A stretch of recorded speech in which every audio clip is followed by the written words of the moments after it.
on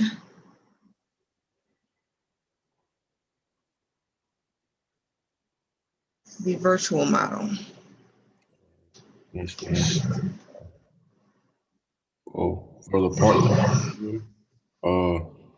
I was gonna go ahead and start modeling some of the buildings. So I went into SketchUp. It's kind of easy, fairly easy to construct them in SketchUp than it is to do it in Revit. So Trent was gonna do. He did the topography in some of the streets. Well, it's a way to turn that into we'll turn these buildings into an IFC file as well, so I can either send this to Revit or he can send that what he's doing to SketchUp, so we can combine the models with the topography as when he finishes, and when I finish as well. He's gonna do some buildings as well too.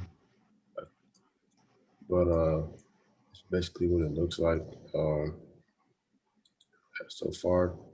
So wait, can you bring that back up on the screen, please, Tyler? I was trying to show up. Okay. Basically what it looks like, what it will look like in Lumion. Okay. Okay, so I did have a question. Do you want the buildings to kind of look like this? Like massing models? Yeah, kind of like that. For the time being, I think in terms of adding detail, that kind of information can be placed in, like if we're going down a corridor and there are new structures being put in, like where, say for instance, you were doing a walk past of whatever is proposed to go there, then that could be developed in more detail. But developing this model will be able to give you some screenshots with like surrounding context.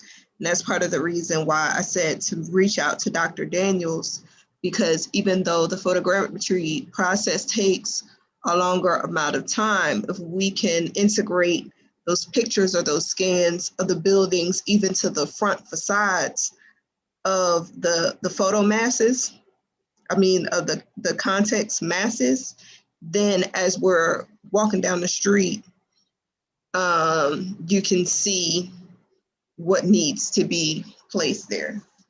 That you can see the context in more detail is what I'm saying.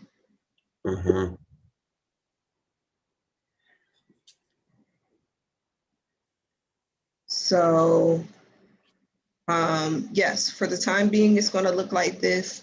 But as we are developing like a drive down Old Montgomery, not Old Montgomery, West Montgomery Road, then those are things that we can start adding the faces or photographs of the faces of the buildings to those masses so that you can see them in context and then add the newer structures in there as well.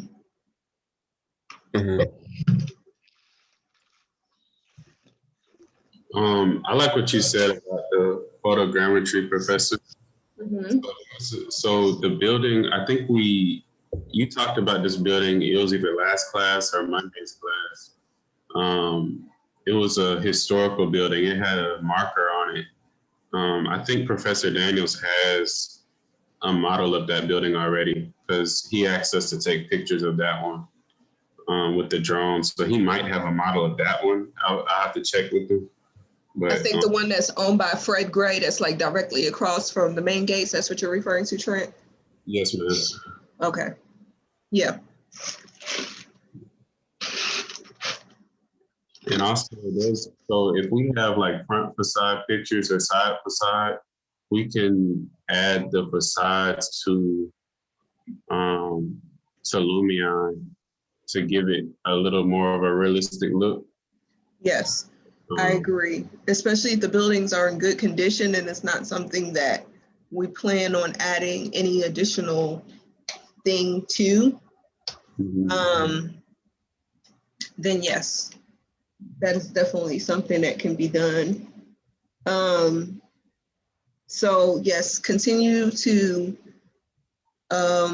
work out the contours and the buildings, and I'm glad y'all are working on those separately so you can bring it back together. I'm not sure about how much trees and foliage you want to add in, simply because I know that slows the program down significantly.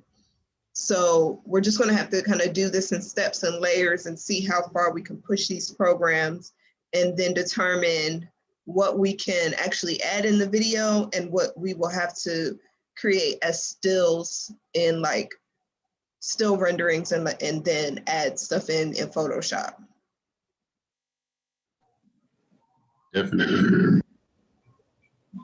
But I think whose map is that? This is the I'm sorry, I can't hear. Revit map.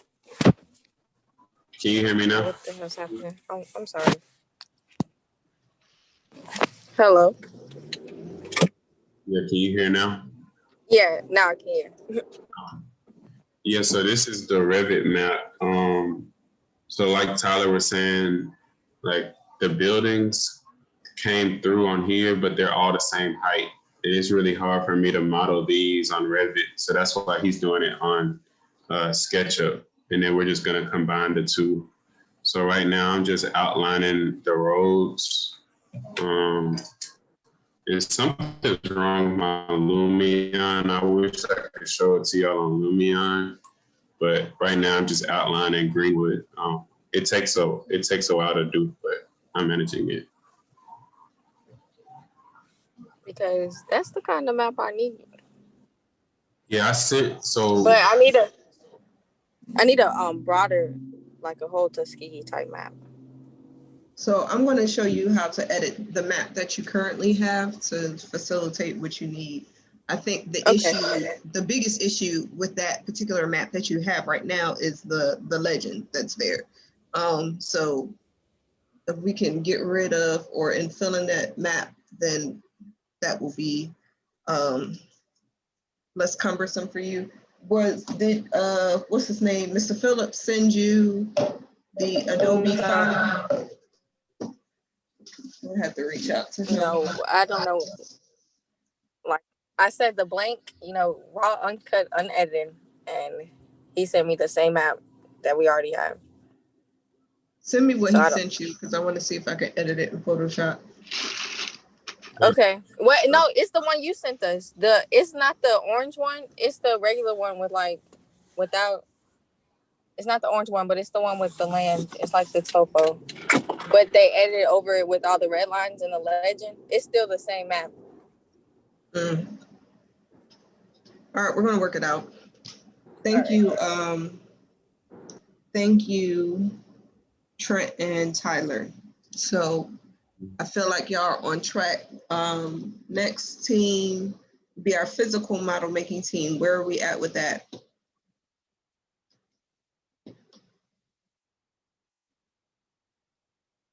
So I believe that's Mr. Thompson and Mr. Carlisle. It's now, but yeah. So Carlisle and now, did y'all switch, or y'all decide to stay where y'all at? Oh yeah, Now is working on the model. My bad. Where is Now? I'm right here. I'm with Trey right now. Okay, so where are we at? How are we doing? Pretty good. We talked to Daniels. He said he would rather it be in wood instead of like cardboard and chipboard. So we're looking at that right now. But he did say that if need be, then the department would, pay for some of the materials. So we're trying to get all that together as soon as possible. Did he? Oh God. I'm going to try to say this in the most professional way possible.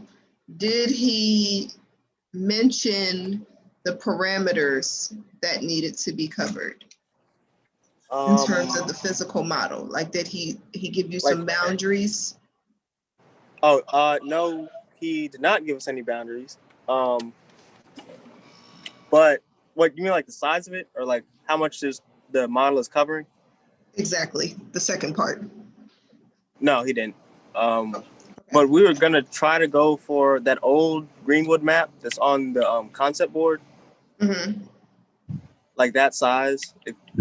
It stops before it gets to campus, but it covers the whole neighborhood. Mm-hmm. So around that size, or that much. Yeah, that's how much I'm doing right now. Let And we me got let a me base for the pull it model up. too. You put it in the studio. Say what and what now? We got a base for the model to like put the contours and everything on in the studio. So we got like Okay, a wooden dope. base from Wilcox E. Did you print out the did you scale and print out the contours? No, we're about to do that in a little bit. Okay, so y'all gonna be working on that today? Yeah. Yes. Okay. Did y'all get the AutoCAD file that I sent? Yeah, we got it. It was there an image attached to it? Because I wasn't able to open it. There was not an image attached. Let me see what I think I know the problem. It was an X-ray. I'll send that again. Because it has the topography, it has the contours and everything set up already. Okay, I got you. Okay. Awesome. So I'm in my office. So if y'all need any assistance or feedback or whatever, if y'all need me to come over to the studio and look at it, let me know. I will follow up with Dr. Daniels about the cost of materials. So is he saying that, because I was fine with the base being wood and then the model itself being made out of like illustration board. Yeah, he was kind of sounding like he would want the buildings made out of wood, because he said he wanted to last a while and maybe the community could use it later on. Right. That's what he was talking about. So he sounded like he wanted to be. So if the buildings are made out of wood, then we need to determine whether that's going to be a laser cut process where you're going to get like maybe 1/4 inch, not 1/4 inch, 1/8 inch balsa wood and laser cut each. So you would essentially laser cut layers of the building out and then glue them together and stick them on the site. Or if you're going to be constructing like 4 walls, I would suggest doing the laser cut situation, because then you have all your pieces and you just got to adhere them together, and then you could spray paint them like white or some other neutral color and stick them on the site. I would like the contours, that's what I'm referring to in terms of materiality. We need to price out how much that would be out of wood versus how much that would be out of illustration board. We're not using cardboard, we're not using chipboard, actual illustration. Well, chipboard spray painted, like the one that's in my office that Alex and Josh worked on last semester, that's actually spray painted chipboard. So you can get chipboard for the contours and just spray paint it a neutral color. And then the spray paint will, 1, preserve the chipboard, and 2, be less costly. So that's something to take into consideration too, but I want to clarify that with him. Okay. So yeah, just price out what it's going to cost. First of all, decide on how many layers you're going to need. I know that y'all got like a 7 foot by 3 foot, what do you call it? A 7 foot by 3 foot base. So decide how many sheets you're going to need, how many layers you're going to need. Are y'all buying these materials from J&M or Home Depot or Hobby Lobby? J&M's going to be like the first place I'm going to look at, just because I know they have it. Hobby Lobby, of course, and then Home Depot. Well, I know not Home Depot. Hobby Lobby would probably be more expensive, but J&M and Home Depot will probably be our first bet. And if we can't get it there at a good price or whatever, then of course we'll move on to Hobby Lobby.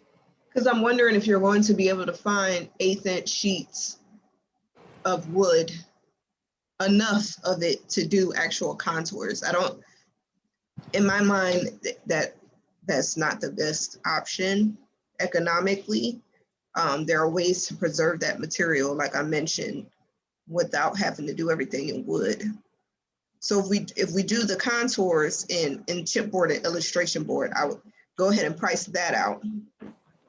But in terms of like the variation in topography alone along that corridor is pretty drastic. So you're gonna have to do a lot of layers. What's his name? Trent, can you pull up that contour map that you had, please? Revit or AutoCAD? You pull it up in Revit. Okay.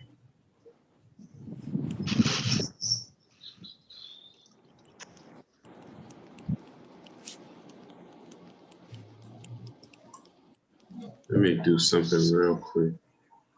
And as you're going through the process, would you mind, since we're recording, just going over how you went about putting the contours together in Revit? Because I typically use AutoCAD, so just for the sake of everyone having the information. Yeah, so I started in AutoCAD. Well, I actually started in CAD Mapper. I got this from CAD Mapper, and I sent it to to AutoCAD. And AutoCAD is the most tedious, so you would have to take. Let me just go to AutoCAD instead of. I just have to close this off before I save it because I'll lose everything. As we're going through this process, I know everybody's not working on the same teams, but I want you to know how to do it going forward. They're just using. Those of you who aren't familiar. So for those of you who aren't familiar, we'll have the knowledge there so that going forward, everybody will be able to do this individually on their own. So that's why I'm asking you to go over it briefly. Okay, I got you. Yeah, so I brought it to AutoCAD and I separated each layer. So I separated topography, I separated contours, roads, buildings. I separated everything. So when I brought it into Revit, I could control it better. And it reduced the file size when you do that. So as you can see in the layers, everything is separated. So I saved the buildings out as, can you see the AutoCAD file? Yes, I can. Okay, so I saved buildings out by itself as a separate DWG file so it can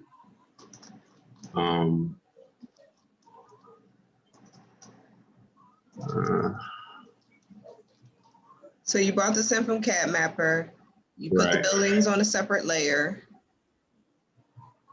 On a separate layer, and now you can open them up separately and work on an XREF by itself, and then it'll transfer back over to the master layout. Okay. And then once I did that, I saved it out as an AutoCAD file to Revit. And you go to insert and you'll insert or import CAD file. I can't do it right now because I'm working on this and I have to save this out, but you'll import CAD and it'll just come in automatically. And let me finish this real quick so I can show you the topography, how the topography was done. It's really simple. Now here's my question.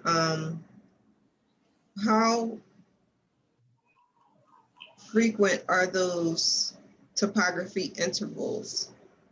Like, what is the distance between each topographic line so that we make sure we're getting the correct amount of height on our model? When I got it from CAD Mapper, it was 4 meters. And then that's the other thing. in AutoCAD, you have to scale it. You have to scale your map before you do anything. So you have to make it the proper scale. So when it came into AutoCAD, it was 4 meters. So now it would be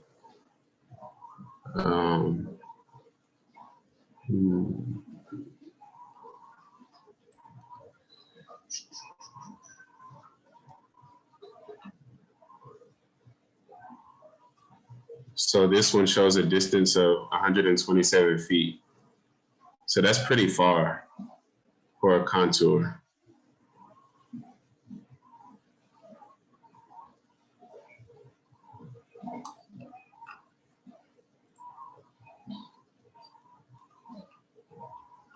Can you hear me, Professor Asamoah? Yeah, I'm sorry. I didn't realize I muted myself. Yes, it is pretty far for a contour. My concern is that particularly in like hilly areas of the site, that we're getting the drop-offs represented correctly. So if it's 100 some odd feet, I'm not certain that we're going to get the representation, because then how are we representing the contours in height? That's interesting. So it may be that you need to, like, CAD Mapper is giving you a certain amount of contours, but you may need to create more contours in between to get, so. Okay. You see what I'm saying? Yeah, and you can do that in Revit too. I'm gonna close off these lines so I can show you that real quick. Okay. Because I was having an issue. What I'm doing right now, I'm just making the road. Now this might be the most tedious part if you were to do it in Revit, is making the roads. I've been doing this since like yesterday afternoon.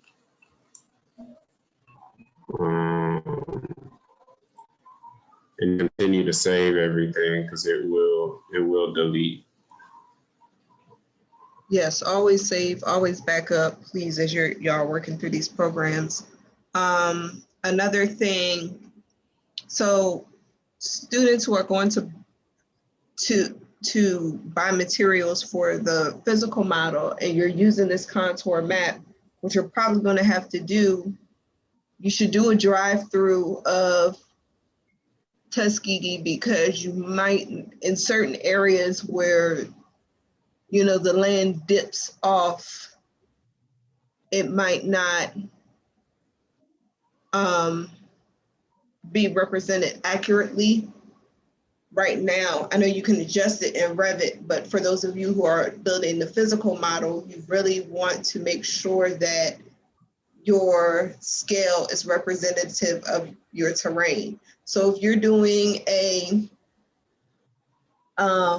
scale at a 1/16 of an inch, then and you have an 1/8 inch thick contour, that means every 2 foot in height, that also should be represented in the amount of contours you have in between, if that makes any sense. Because I feel like, given that we have a lot of hills on campus, like say if you were, I don't think the valley is represented on here, but if we know of a place where there's a drastic dip off on the terrain, then we want to make sure that we have enough of a drop represented on the physical model. Am I making sense, or? Yes, ma'am. Yeah. So I'm guessing this is that dip. Is that the valley? Yeah, I think so, because here's the Wilcox's, Whitehall is somewhere over, yeah, the Zacaf is here. So that dip off in the valley is those contours there. Okay, all right, so this is the topography. And then you go to edit surface. All right, so it's a bunch of lines. It's a lot of lines, and you can let's take this point, for instance. This is the elevation of the point, 70 feet. Mhm. And you can change all of your points, but you can also add points. So you can also place points. So where's that area that you were talking about? Just say if you're going down West Montgomery Road and where the hill is at that old, I don't know what it's called, that pink building across the street from the barber shop. Oh yeah. I wouldn't know exactly where that is on here, but Yeah, I think if we're coming up well, you can't see my mouse. That doesn't help you. See your buildings over here. Where is the? It's like right there at the intersection or the split. right here.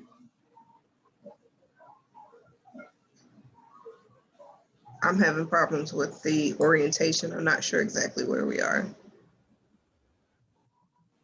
So this is the split between West Montgomery and this is where the stoplight is, and then you continue down.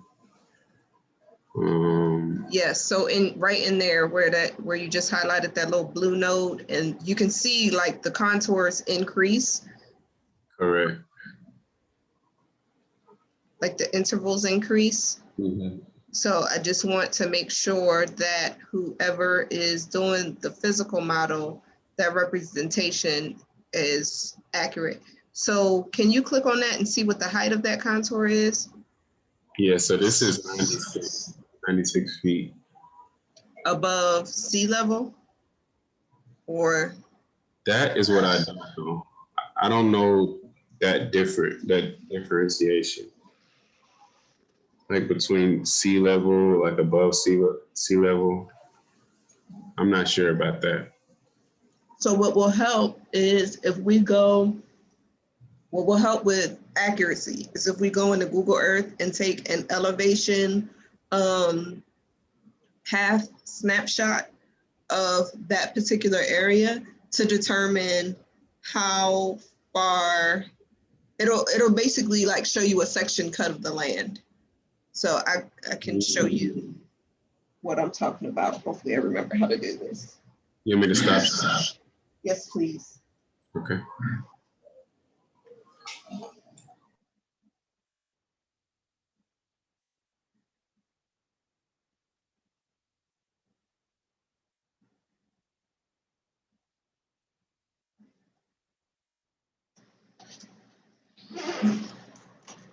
Those contours on Revit, Professor, the ones that I was just showing, like how you can modify,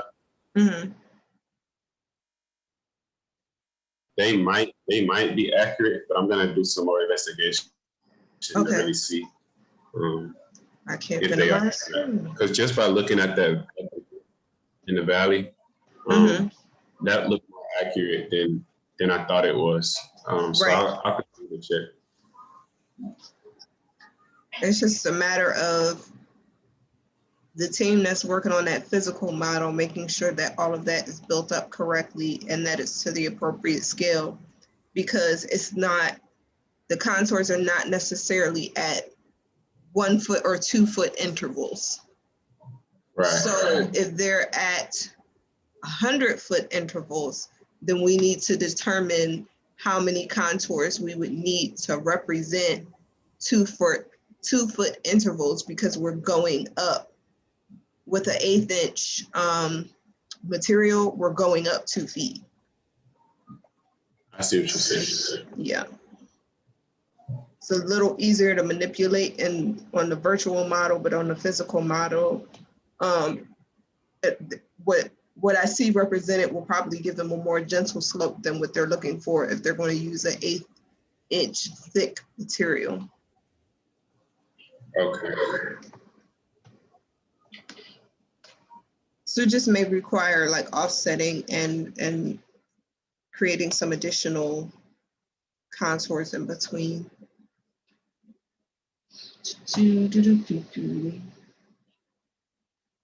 That's why I said us determining our scale was so important kind of early on, just so we know how much height is being represented by each contour and how much distance should be in between. So we want to make sure that that scale is correct now and 3 stacks. All right, so if we go to, can y'all see my screen?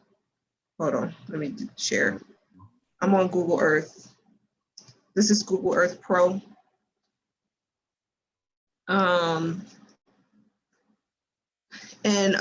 What I would do now, and Lawrence, definitely double check with Dr. Daniels prior to cutting the contours. I mean, if y'all want to purchase materials, cool. I would definitely price out the stuff first, but contact him to make sure that you have enough contours represented on your existing contour map to give you the right drop-offs.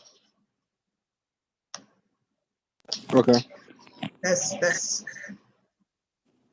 he's more he's better versed in these things than I am. I already told y'all model making was not my ministry, but I know how it's supposed to look. No problem. We'll do. All right, so on Google Earth, I typed in Tuskegee Institute. Now, zooming in to our situation.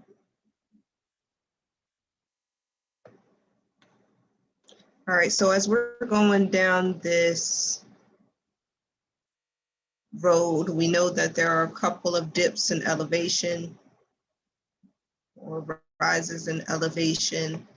And what you can do to determine the accuracy of your contours is you can actually basically take a section cut between along a line to determine whether or not you've represented it well. So I'm going to try to remember how to do this. It's been a minute. So you would go here and add a path, title the path, whatever direction you're going in. So north is up. You can say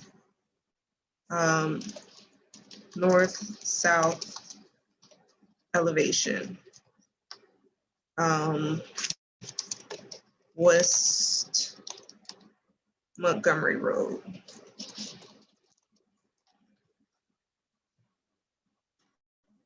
Okay. And then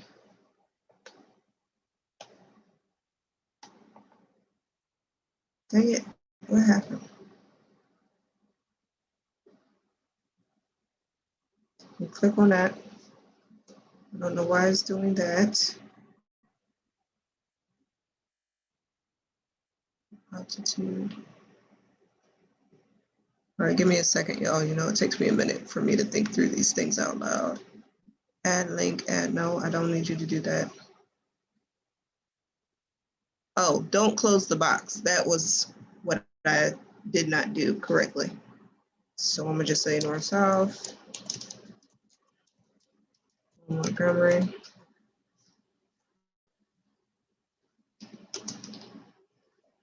As soon as I close the box, then it pans out. So north is up in this direction. So I'm just going to draw a line between, this is not doing what I wanted to do. I like here and here and hit okay.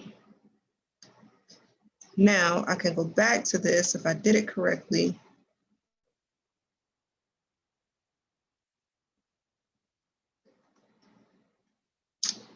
Which I feel like I didn't. We'll find out momentarily. Add image overlay, add path. No, I think I was right. Show elevation profile. So I went back to my named, and my name path. I right-clicked on it and went to show, there's a drop-down menu that comes up and I put show elevation profile. And then it'll show you what it looks like along that path, like what the dips and dives are in the elevation. Does that make sense? So it's basically taking a cut through wherever I put that path. So if I were to go do it down Old Montgomery Road, so if I said east-west,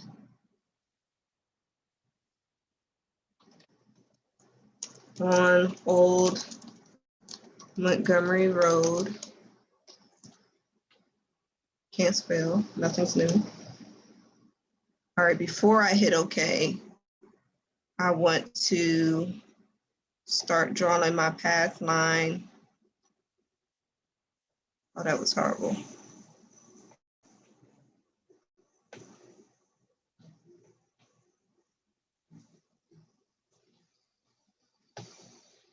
I can adjust these nodes to make it fit better.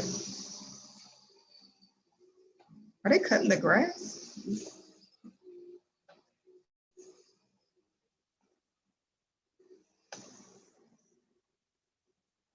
Cutting the grass after rainfall is just never a good idea. All right, so I hit OK. I've created that path. I go to it in my drop-down menu where it says places, right-click, show elevation profile. And so it'll show you the slope. It shows you the elevation gain loss, the range totals, the distance between whatever point and whatever point, and then how far it slopes down. And I only went from the intersection down to right before Bibb Street. So that's kind of how you can double check to make sure that your stuff is accurate. Does that make sense? Yes, ma'am. That'll help with the increments of feet that I was looking at, that we were looking at just now. And then, so you can go look at your contours and see at 100 feet intervals, or between, I would say like Scott Street and Bibb Street, what does that drop off look like? What is the percentage of that slope? To get a better idea of whether or not what you're drawing is accurate, and if it's not accurate, how many contours you need to add in between to make your model accurate.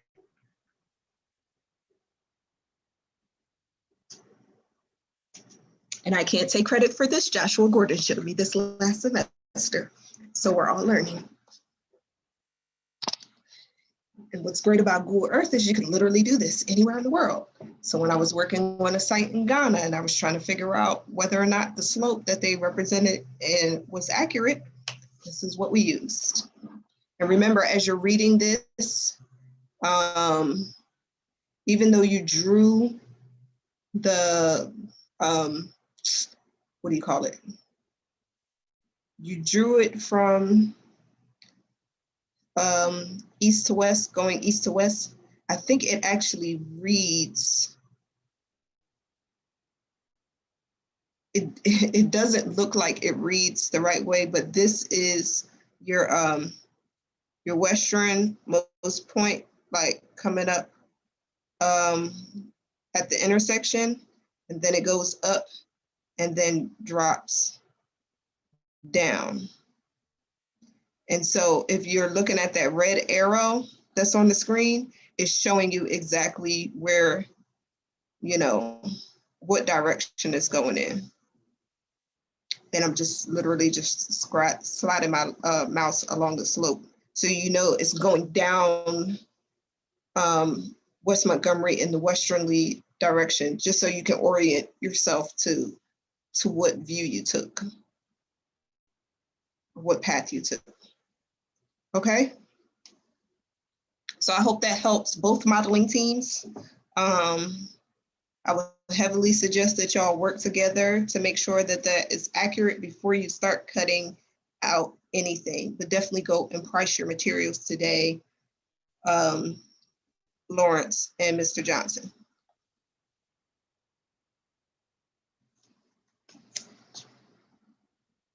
Okay. Okay, cool. Check in with me over the weekend. I will be in the Wilcoxes.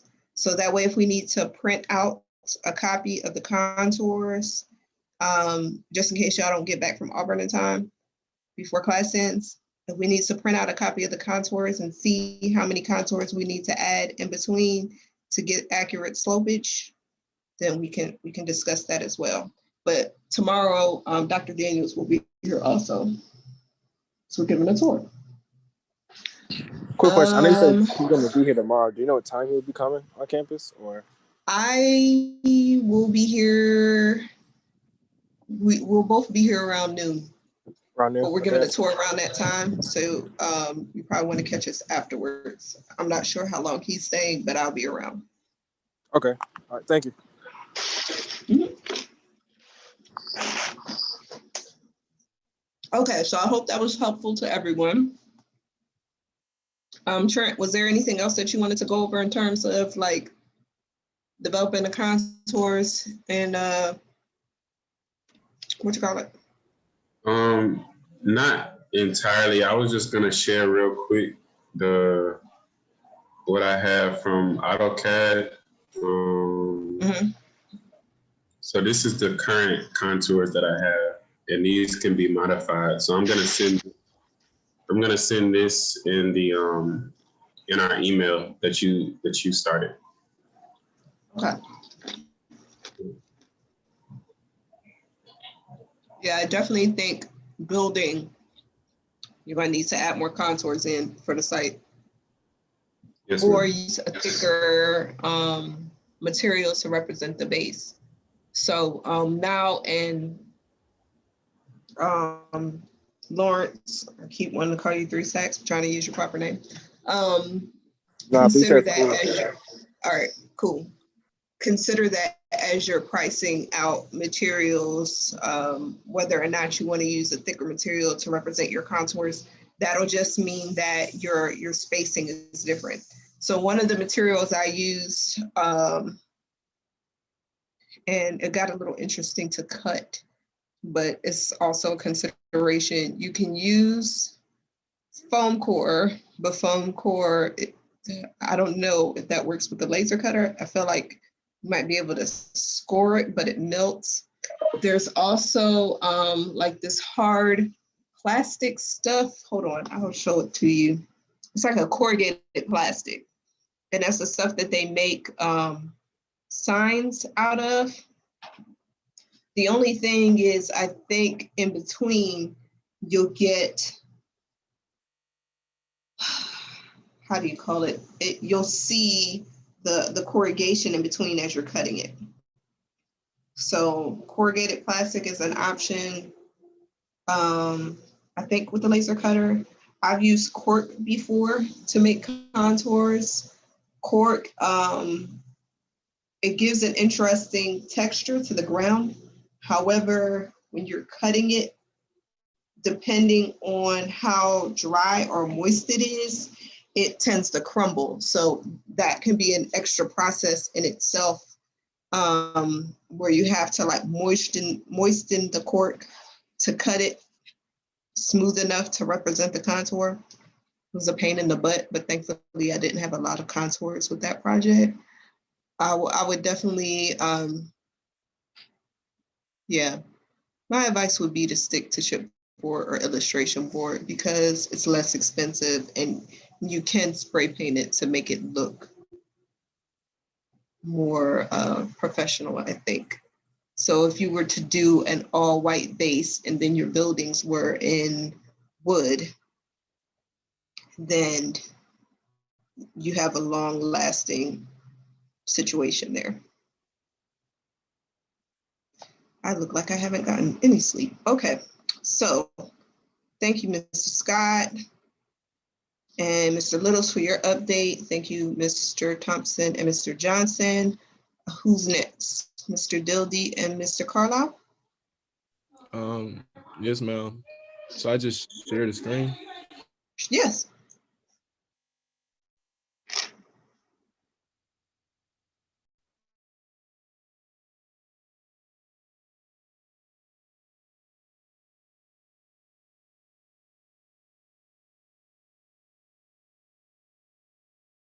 Can you hear me? Hello? My bad. I muted myself. I was eating ice. Oh, Yes, I can hear you. you can see the concept board. Yes. Okay, so we basically, I'm not in Tuskegee right now, but Kayvon did a good job of getting some pictures along in the Greenwood community, going along West Montgomery Road. So he drew lines to each building. Like he had the pictures and then he had the corresponding lines to whichever building it was on the map. I basically just tried to make it a little more general. So I did like a color code kind of thing. I did that. I'm supposed to be coming back though. I'm here. I'm in Atlanta right now, just getting my car checked. Like my car was messed up. So I'm getting my car and everything fixed. But I should be back tomorrow afternoon. And I was gonna go ahead and get the names and possibly maybe even some of like the, like what they were for these buildings and put this alongside the pictures as well and probably get some better images. I mean, I know it was cold though, but it's supposed to warm up next week. But so I know that he just had to take the pictures like in his car, but maybe get some better images. Yeah, I'm sorry. I'm here. I was at work. Yeah, definitely at the time, I want to definitely go back and take better pictures. I just had to take some for the time being. Just specifically so we had something to kind of represent and present. What I'm really trying to focus on, especially with us like right now, is like getting that story together so we can have an idea of like going back out, like what photos we really want to take. I try to email Professor Dan, so I'm supposed to meet to potentially talk with him of discussing along those lines as well, potentially. And probably some guidance on using the drone eventually. But I definitely wanted to get the storyboard together first and try to see what places we should highlight images wise and, key places of importance. Okay, this is a good start. Another thing that you can go about doing is taking snapshots from Google Earth, like screenshots going down the street. That will help you. I mean, it's summertime on Google Earth. I forget what date it was, but that'll give you some clear photos as well. Okay. Let me see. I have a question. Yes, sir. I know we were sitting there talking about trying to get the story together and like get an idea of what we wanted the story to look like. I was wondering, do we have maybe a certain story of like part of it that we're trying to get across? You know what I'm saying? That we're like an angle? Yeah, like a certain angle or something like that.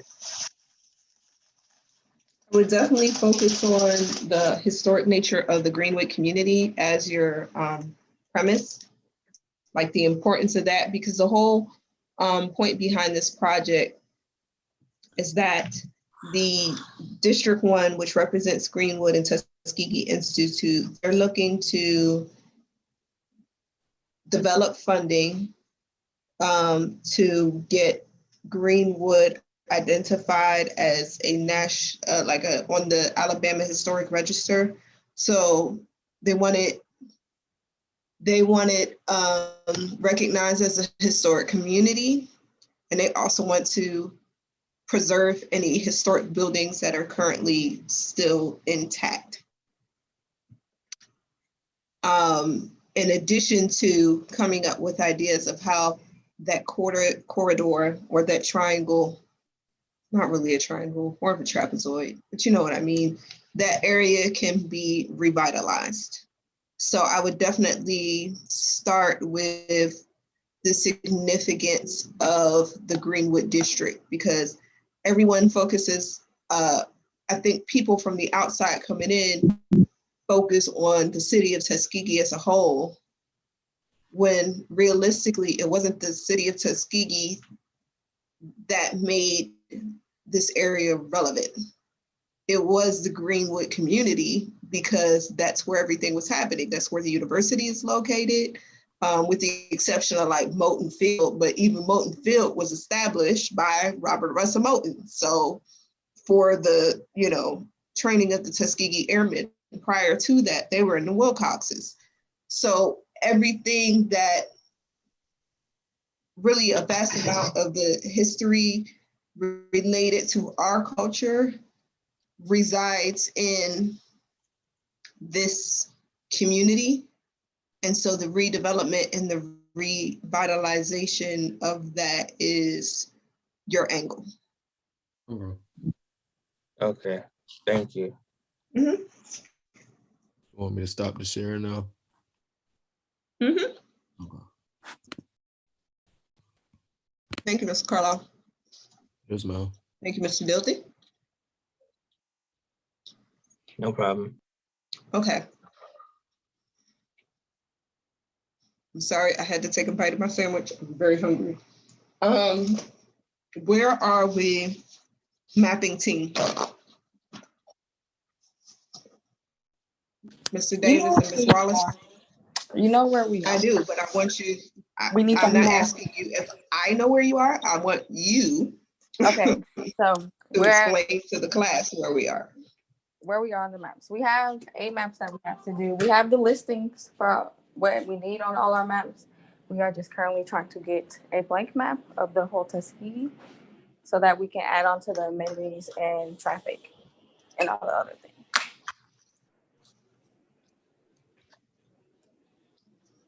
So that's what I'm coming to work with you on, to get our blank map so we can get it started. And also, I watched the video that you sent us about how you want our maps rendered.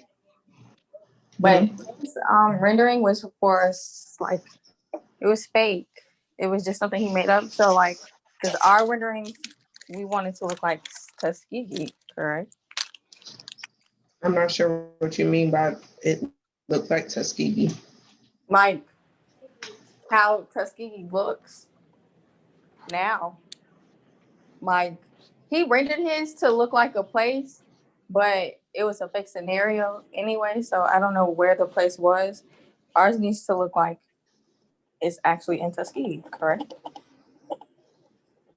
Okay, so let me pull up the map that you're working with, because I think it's better to answer the questions through visualization than.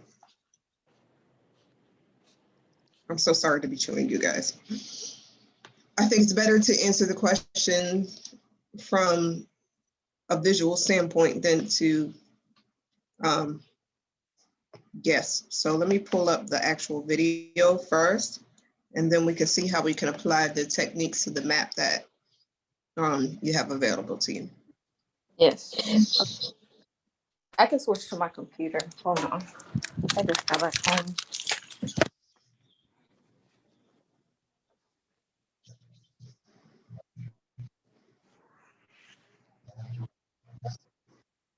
Nobody cares. Hold on. Let me share screen.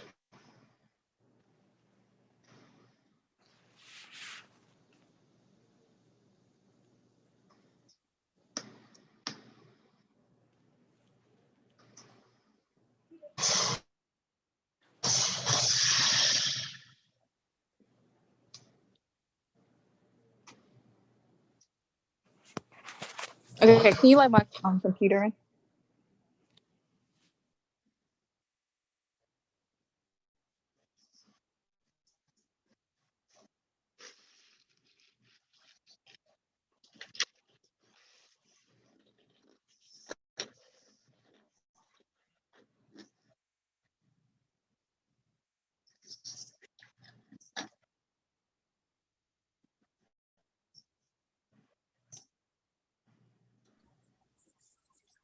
Okay, so we don't have to watch the whole video, but if you could just skip to the end-ish.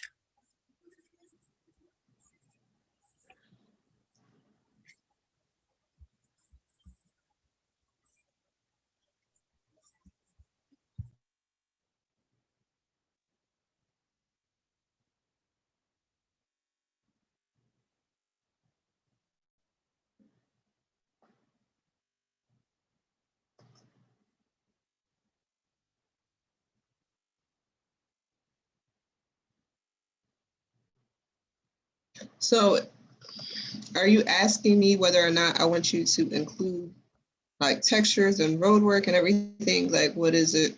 What are you confused Yes, about? exactly. So do we want our renderings to look like an actual rendering of Tuskegee? Like how Tuskegee looks area view? Like in this map? If you could stop sharing your Not screen for for one. not for this particular exercise. This is more along the lines of what I want you to aspire to for the final presentation drawings, where we have all our recommendations and everything on there. So that would be final presentation. For current, So this won't apply at all currently. I mean, there are techniques that you can use, but in terms of the current map, let me stop share. I can share mine. I got it pulled up. Okay, but I need to be able to edit it. So I'm going to show you what exactly you need to do to get it to a quality that will be presentation worthy. My sandwich fell apart. This is the map that Mr. Phillips sent me. Still with this legend. And I need behind this legend. Okay, let Here's me the see. PDF. So he sent you the legend thing, but it doesn't have layers, correct? Right, it's just a PDF. All right. We're gonna work it out. My bad. I meant to ask you during our part too. Would you want us to still include some of the images from when you're first entering Tuskegee? Yeah, okay. I think there should definitely be a broad overview about the town, and then you center in on the significance of Greenwood. So you can talk about, you know, the city of Tuskegee was founded and blah, blah, blah, blah during this time. What it's known for is its significant contributions to aviation through the Tuskegee Airmen and education from Tuskegee University. But a little known fact is the establishment of one of the first Black settlements within the city, known as the historic district of Greenwood. And then you could get into Greenwood and why that's important and how it was established and why it was established. So all that information basically that y'all pulled up about the history of the Greenwood community, that can be a part of your narrative. It doesn't have to be, you know, full on narration the entire time. But you definitely want to explain why this is a significant place, how this was the model community for other model communities in, you know, Tulsa, Oklahoma. What is it called? Something Mound, Louisiana or Mississippi. And there was another place that I can't remember right now, but there's a lot of significance to this being one of the first thriving Black communities during that time period up until like the mid 60s, early 70s during the civil rights, not civil rights, I want to say when there were a lot of riots and activism going on. A lot of that business moved out, and we are looking to bring the business back to the District of Greenwood through revitalizing these corridors, something like that. Okay. And yes, this is recorded, so you will be able to get what I just said down. Hey, Professor. Mm-hmm. I'll be right back. I'm having some computer issues. Okay. All right. Yeah, so if we can't get this legend off, do you know exactly where they got this map from? Like, is it a GSI map or is it just Google? No, I think he got this from a GIS program, a Geographical Information Systems program. Okay. Let me send him a text.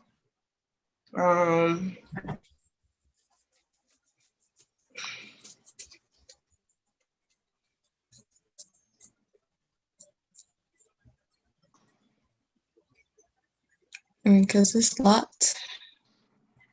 I think it's helpful. Jonathan Phillips.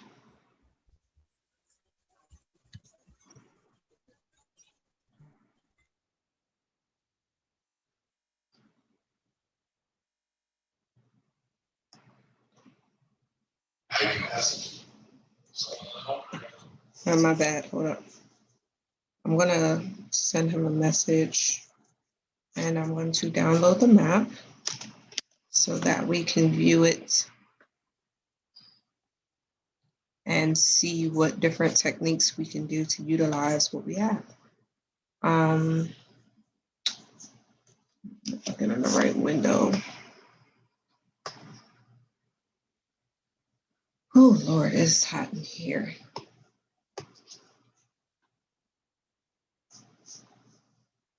Ms. Oswald. Yes, sir.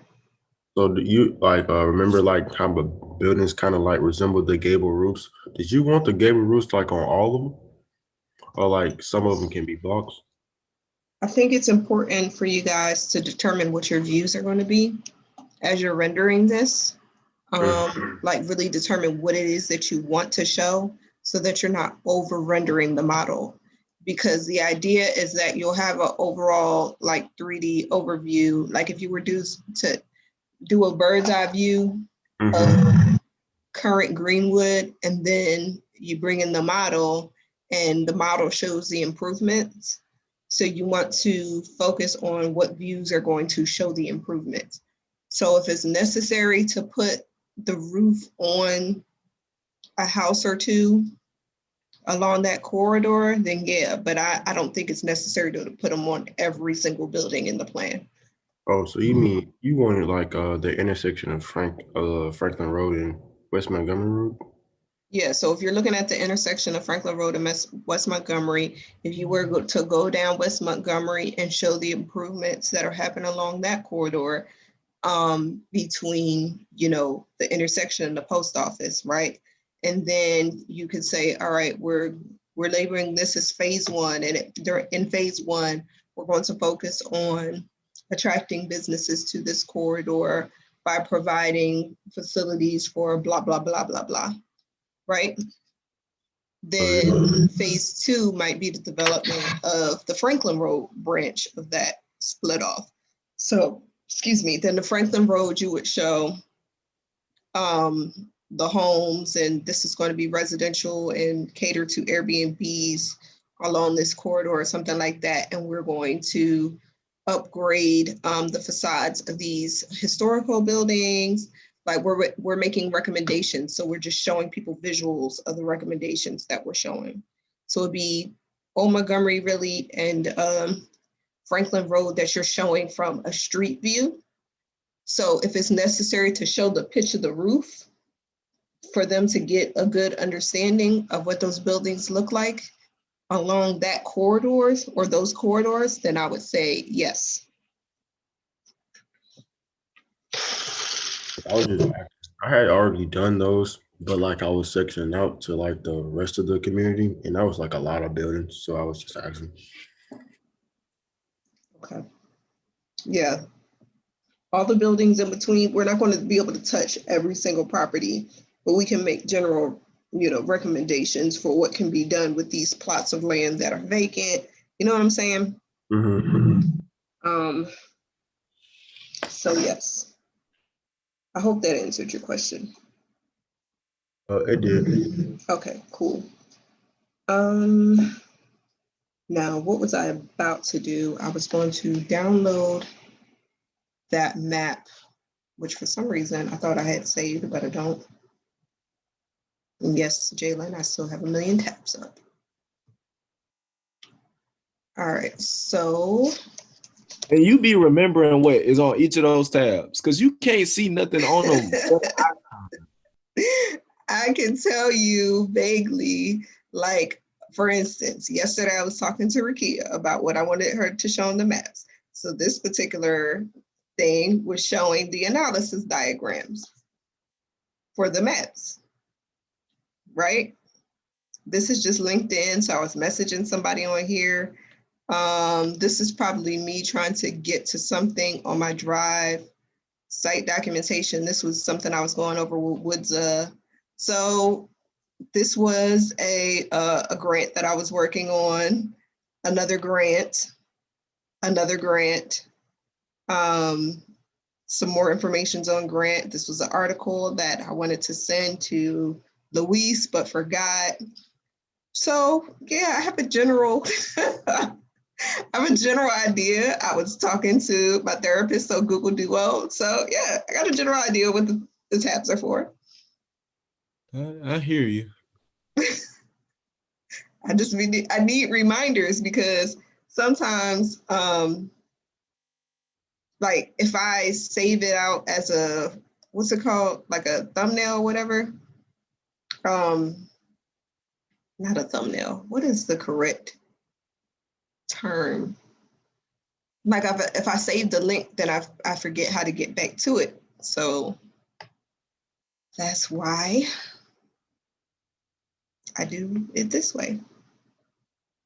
So yeah, Mr. Davis and Miss Wallace, this is what I was showing Rakia last night. And are you sharing screen? Because I can't see. Okay. Yeah, it is. Thank you for letting me know. So this is what I was showing Rakia last night, and I think y'all can do a much nicer job. But at the bare minimum, like this is a map of Philadelphia. This shows the railroad. Each orange block represents the vacant properties in the railroad. And I forget what these, I think the darker gray ones were occupied structures. And same here, this was like showing the traffic in the major corridors or whatever, and existing public transportation. And then I think in the virtual presentation, you click on these and then like the variations that show the new proposed, like the new green public transportation, this is what comes up on the second version of that traffic map. So we're developing our maps now so that when we make the recommendations for kind of each segment of the corridor, that's what we will be able to do, is have multiple maps to demonstrate it. So now I'm going to take you, I can close this for now. And then Facebook is open, we can close that.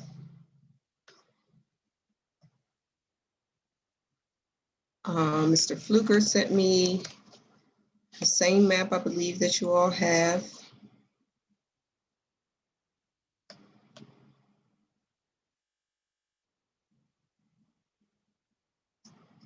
And we can begin editing it.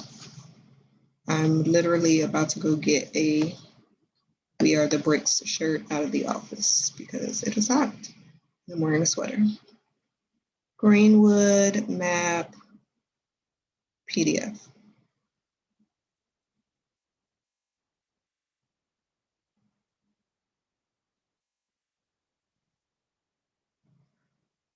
Why is it taking so long?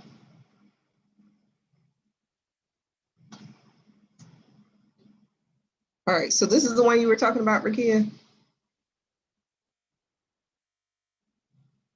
Hold up, I can't see it yet. I just still see your email.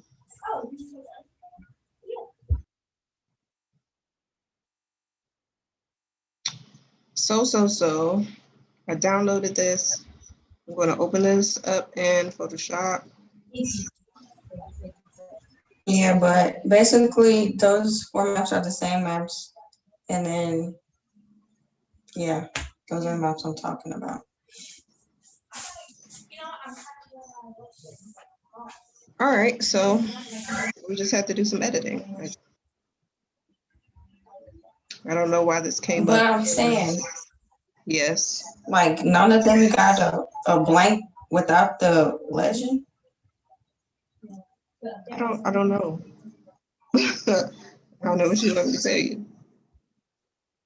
I'm just telling you what I would do. This is bought in at a grayscale, so that kind of helps us off the back because that eliminates some of the distraction.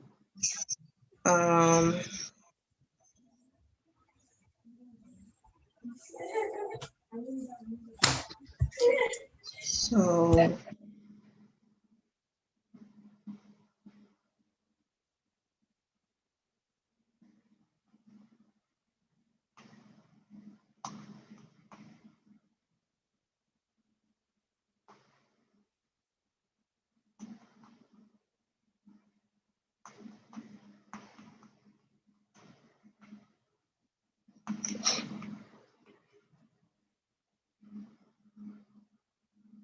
all right, let me see.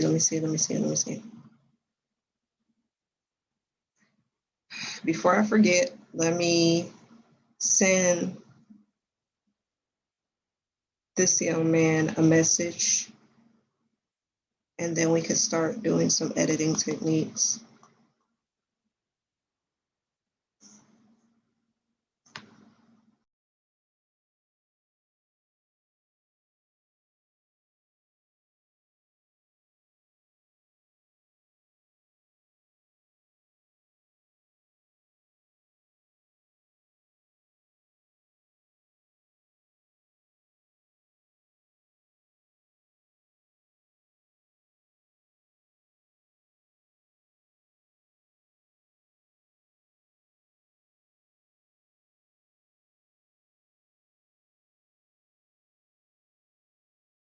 So I sent him a message.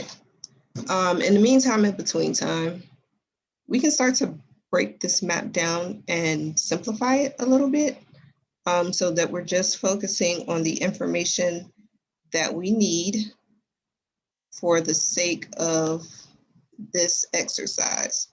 So This is the whole Tuskegee, right? With the lake and stuff? I don't believe it is. Or no? Because we need that map too, so we need a big map. Well, Rakia, some of these things you're going to have to find yourself. Like nobody's going to give it to you. You gotta look it up. I understand that. I was just making sure this was not it. I don't think this has the Tuskegee Lake on there because all I see is like the Wilcoxes, some of the campus buildings, and the other stuff. I feel like it's everything related to Greenwood. This is not a Tuskegee context map. It's just Greenwood.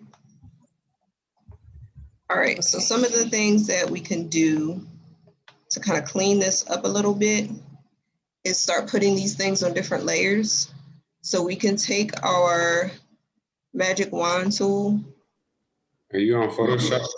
Yeah, can y'all see me? No, man. Well, I can. Oh, there. Wait. Yeah, I see the email. All right, cool. So we can take our layer tool, our selection tool, our magic wand tool, and we can select similar. And then I'm just going to do a layer via cut and see what comes off of here. I'm going to create a new background. Oh, it just got really hot. So this is layer 1. I think this is what I just copy pasted. So buildings. I think that's buildings and property lines, depending on what it picked up. Probably have been better if I left this in color, but I'm just showing y'all this for the sake of demonstration. New layer.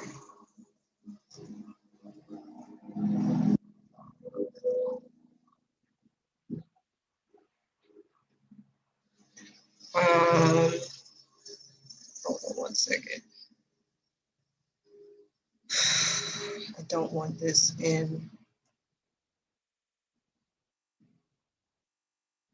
How did I open this up in grade? I didn't mean to open this up in Grayscale. Open. Open. Ah, that's what it was. RGB color.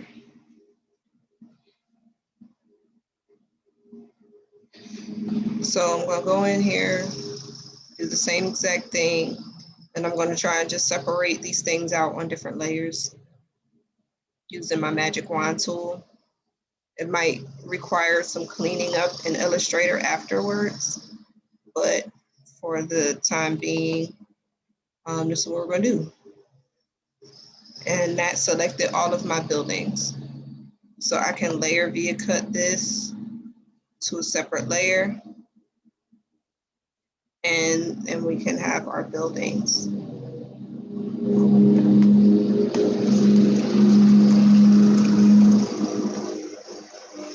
And we can do the same thing. That's not loud at all.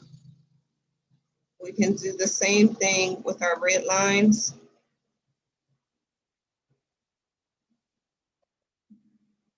Okay. So we can do the same thing with our red lines. Layer, new, layer. Okay. So we got our buildings on one layer. Now I want to cut out the red lines as well. So I'm gonna take my magic wand tool again and hit this red, similar. And it's going to select most of the red lines that are within that same pigmentation. Some of it won't get selected, but we can go back and clean that up later. So you see, like, all of the building outlines have been highlighted for the most part. And then layer via cut. All right, so those are property boundaries.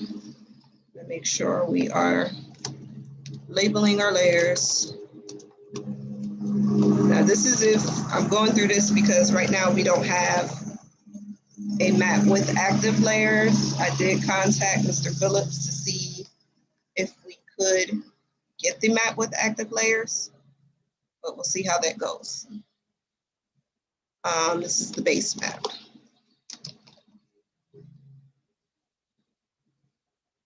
All right.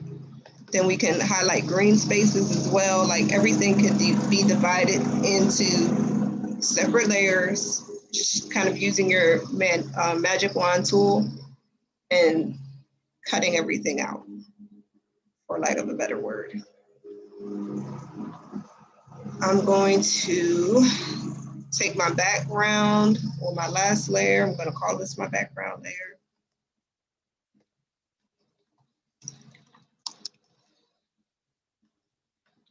And I'm going to make that white. Make sure I'm on the correct layer before I fill. And just fill the entire thing with the paint bucket. All right, so now if I turn off this base map, then that's what I have. I can go further, and on the base map, I can select the different lots. I think they're in gray, the vacant lots. Turn it back on. So this lighter gray could go in, select that, grow, or similar rather,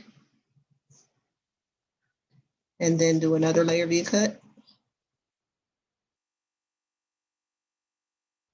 and name that vacant parcels. So we're just breaking down this map because right now, this is probably the most accurate representation that we have of the Greenwood community that shows the buildings, the vacancies, the roads, and the lot, like the actual lot boundaries, because this was done in some type of GIS program. So we hope that Mr. Phillips will get us, you know, the map with the layers. But if not, then we just start deleting things that we don't want. And so far we have buildings demonstrated, vacant parcels, this kind of beigey color, we can get rid of that. Where are we? Let me make sure I'm on the right layer. Go back to base map.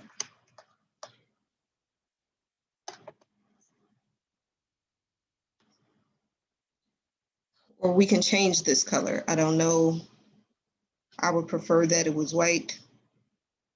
But if we copy it via a layer, then all we need to do is turn off that layer and it's no longer there. So I'm gonna select similar again.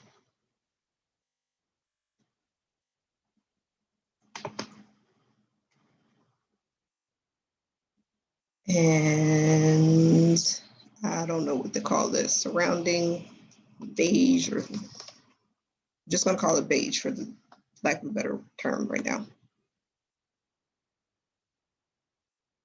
And wait a minute, turn off vacant parcels. So now we just have the outline of our parcels. If we want to change that red, the property boundaries red, we can do that. We can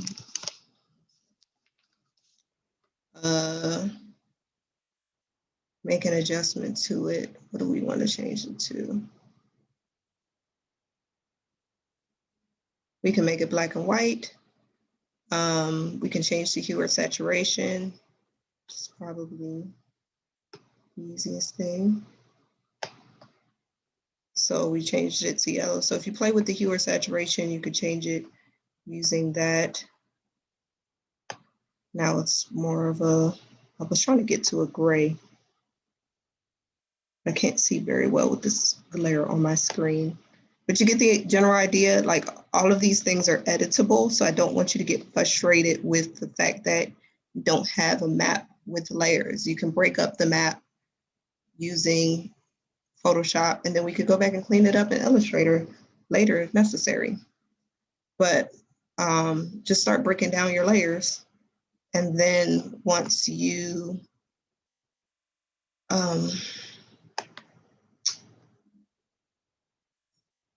once you've got it broken down, you can start shutting off things to see this is a better, I think. This is closer to the aesthetic that I was looking for us to get, where the property boundaries are now white, the roads are now white, and then the parcels and the buildings are shades of gray. And then whatever representations that you put on there for like your arrows and circulations and everything really stand out. So you get a really neutral base, and then the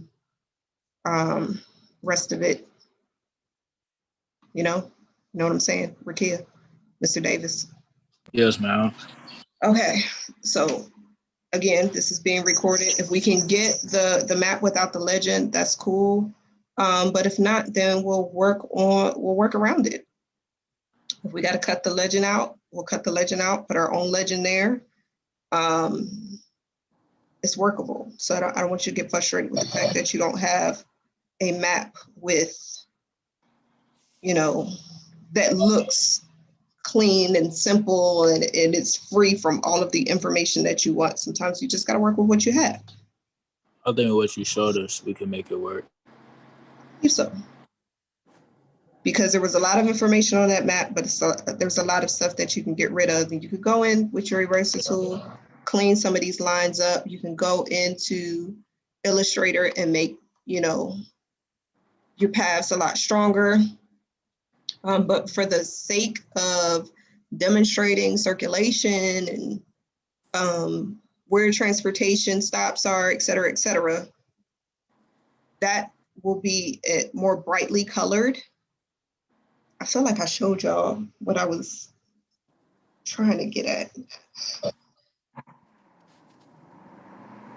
So I think I feel like I showed you an image of where I was trying to get these maps to, but the newer thing, well, the analysis, the actual analysis imagery, that can be very brightly colored, but the base map itself, we want that to kind of be, you know, monochrome, and then the information that you're trying to highlight is what you're drawn to. But all of this stuff, we can clean that up. Like, it's not the end of the world. The only thing that really is annoying is the fact that this legend is here.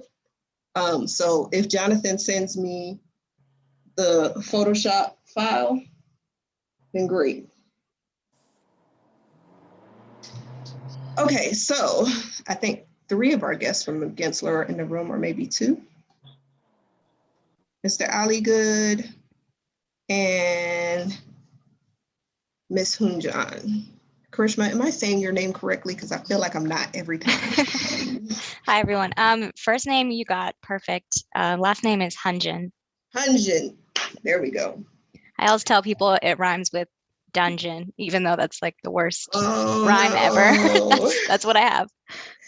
It's okay. All right. So here's Gail. So I was just going over, the students were kind of checking in to see where we were production wise.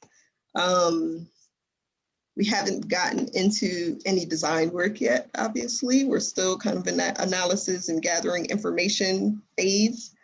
But they have started the digital model of the site, and the physical model team is out and about pricing materials.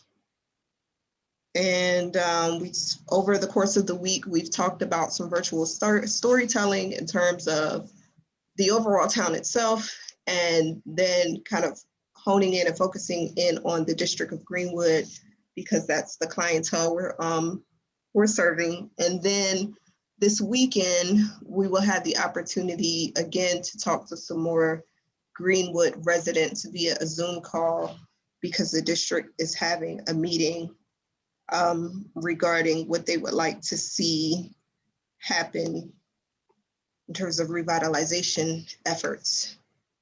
That meeting is Sunday at 4 o'clock. So we haven't even gotten into like stuff for today about urban planning principles and things of that nature, but that's where we are right now. And I was just going over the students. So another one of the students from the 5th year class had developed a map of the Greenwood district that showed the site boundaries and things. So I just was pointing out to some of my students how we could go about editing that map so that presentation wise, it looked a certain way. And we can get this down to like a bare base map or a more neutral base map, so they can add whatever information necessary to highlight their analysis and the historic properties in the town and all that type of stuff. So that's a quick recap. Students, was there anything that you wanted to share before we start having our discussion about where we go after the analysis and research? This is horrible. Wow. Let me save this before I forget. No, man. Not any questions right off. Okay.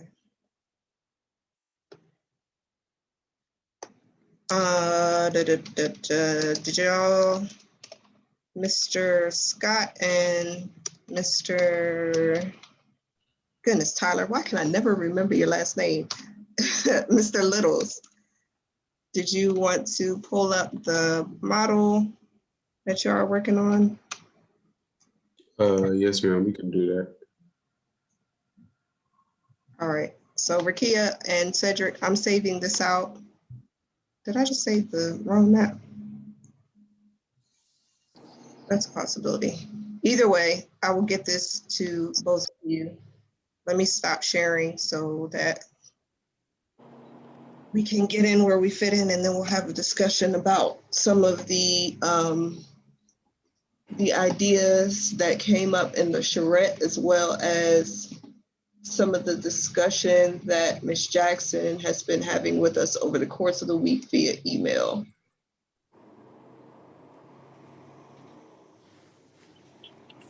Yes. So this is, we're just reiterating what was said earlier. This is the section that we're focusing on for Greenwood.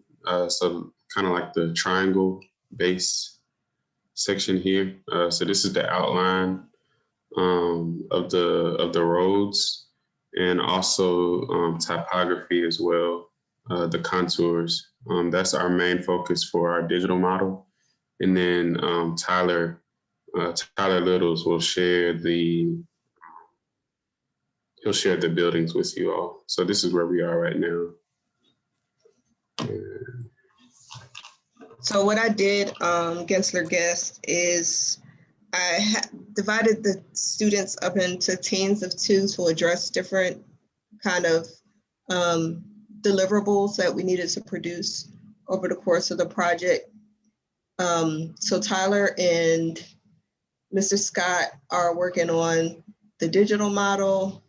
There are two other students who are working on the physical model, which is going to be 3 foot by 7 foot in size. I think they told me the base was.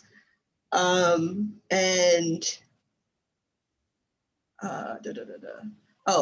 Mr. Carlisle and Mr. Dildy are working on like the visual storytelling portion of it. So giving an overview kind of the town of Tuskegee, how it was founded, and then getting into detail about the historic district of Greenwood and why that is relevant and what we're going to be focusing on for the redevelopment of that space. So that's their task. And then Ms. Wallace and Mr. Davis are working on putting together the different maps for analysis in regards to circulation, transportation. So all of the existing stuff, bringing that to presentation quality ahead of time so that they don't have to do that later in the semester. So that's where everybody's kind of working on these various tasks right now. We haven't gotten into a discussion yet about kind of urban design overall and some of the principles we want to look into. No, we did have a brief discussion on Wednesday about kind of setting goals for our site and making recommendations for the client as to what can be done to make this a, economically and environmentally sustainable and socially relevant project. Yeah, so that's where we are kind of for this week. Trent and Tyler are doing the model separately and then combining them just because of what it's going to require for computer memory and graphics, etc. So I think Trent is working on contours and then Tyler is working on modeling the buildings within the district. Whew, that was a lot. Professor?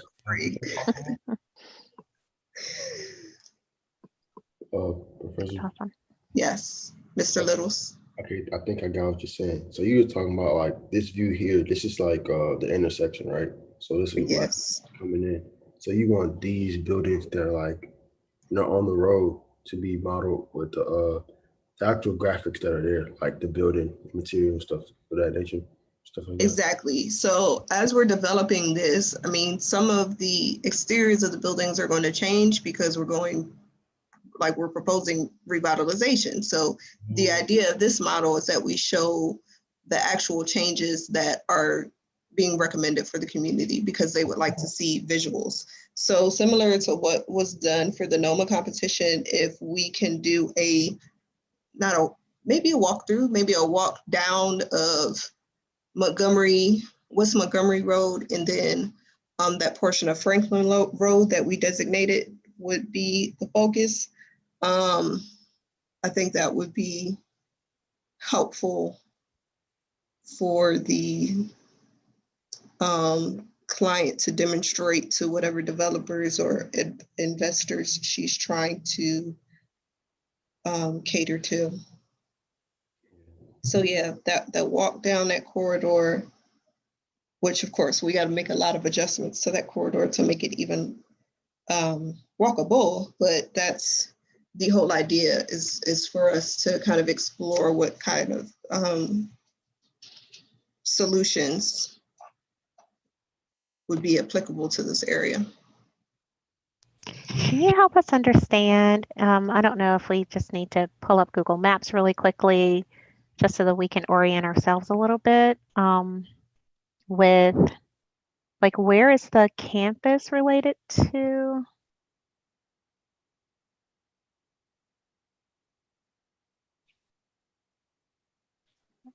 Okay. So you see those buildings that look like eyes, kind of? Those are the Wilcox buildings. This one that looks like got a radial node is Margaret Murray Washington. This view that Tyler's showing is actually not due north. So I think that's, well, no, it's correct. We're looking up. Yeah, you're right. I'm sorry, Tyler. So if pretty sure you can't see my cursor, but Tyler, can you just direct them down from east to west going on along West Montgomery? Or was I right? Yeah, let's turn it around so that north is. Yeah, I did that by accident, but I had, I'm gonna go back and fix it. Okay, so it needs to be flipped, essentially. Because I was looking, I'm like, why are the Wilcoxes over there? That doesn't belong there. I just wanted something like I show. Does it rotate? Can you rotate it all the way around? Yeah, the text is backwards. Everything's backwards. It's just blowing my mind. SketchUp, it's gonna take me a minute, but can we look at it upside down? Would that do it? Yeah, essentially, if you turned it upside down, I feel like, because the Wilcoxes are on the opposite side, the Wilcoxes and Margaret Murray are switched.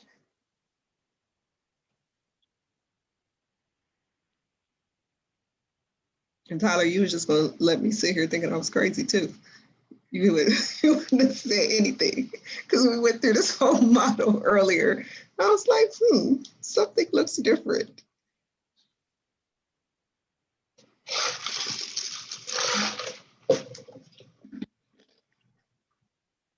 it's not open, so I'm gonna have to do it. All right, but if we go back to our Google Earth, see, Jalen, this is why I leave all my million tabs open.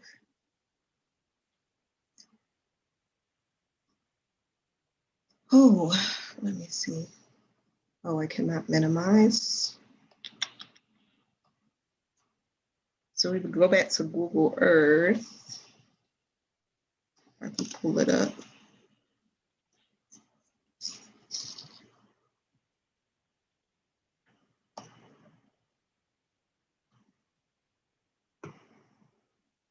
Give me 1 second.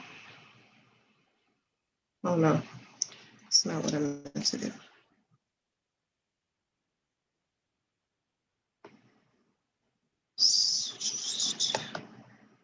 Back to Google Earth. It's opening. Close. Tuskegee Institute.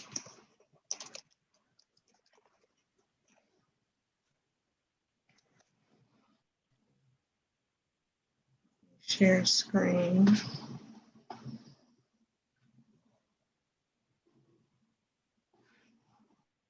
Okay, so this is how it should look.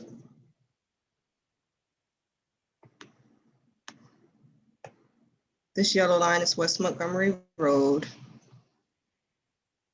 And then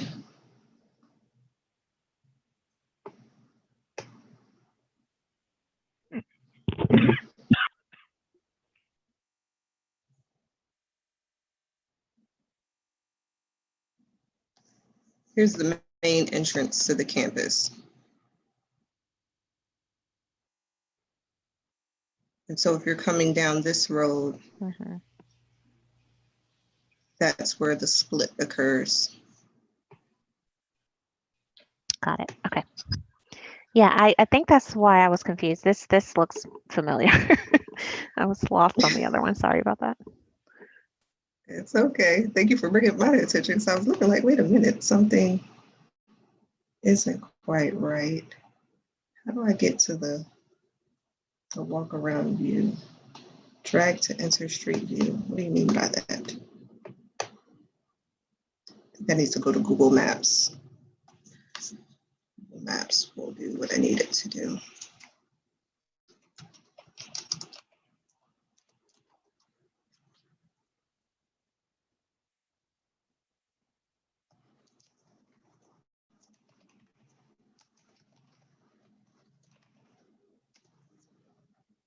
We're already here.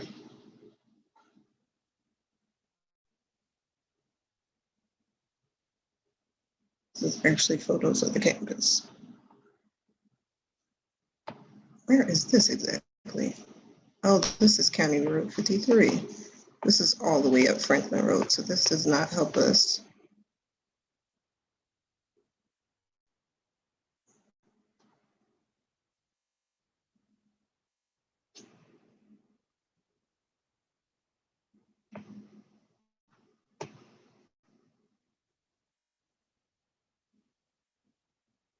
There we go.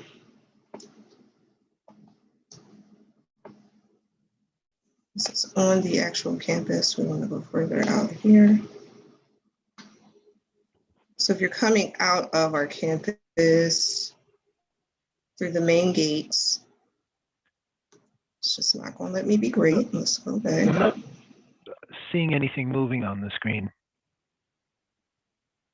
I'm just seeing a static image of the main entrance of the kind of triangle. Can you see it now, Doug? Nothing is happening. Maybe No, zoom same out, here. zoom in, zoom out, and it's just it's a static image of Google Earth. That's because I did not share the correct screen. That's why. Thank you.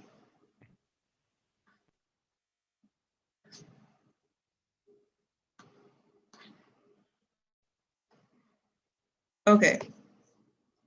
So if you're coming out of the main gates to the campus, this is kind of the main intersection going down West Montgomery. Felders is closed.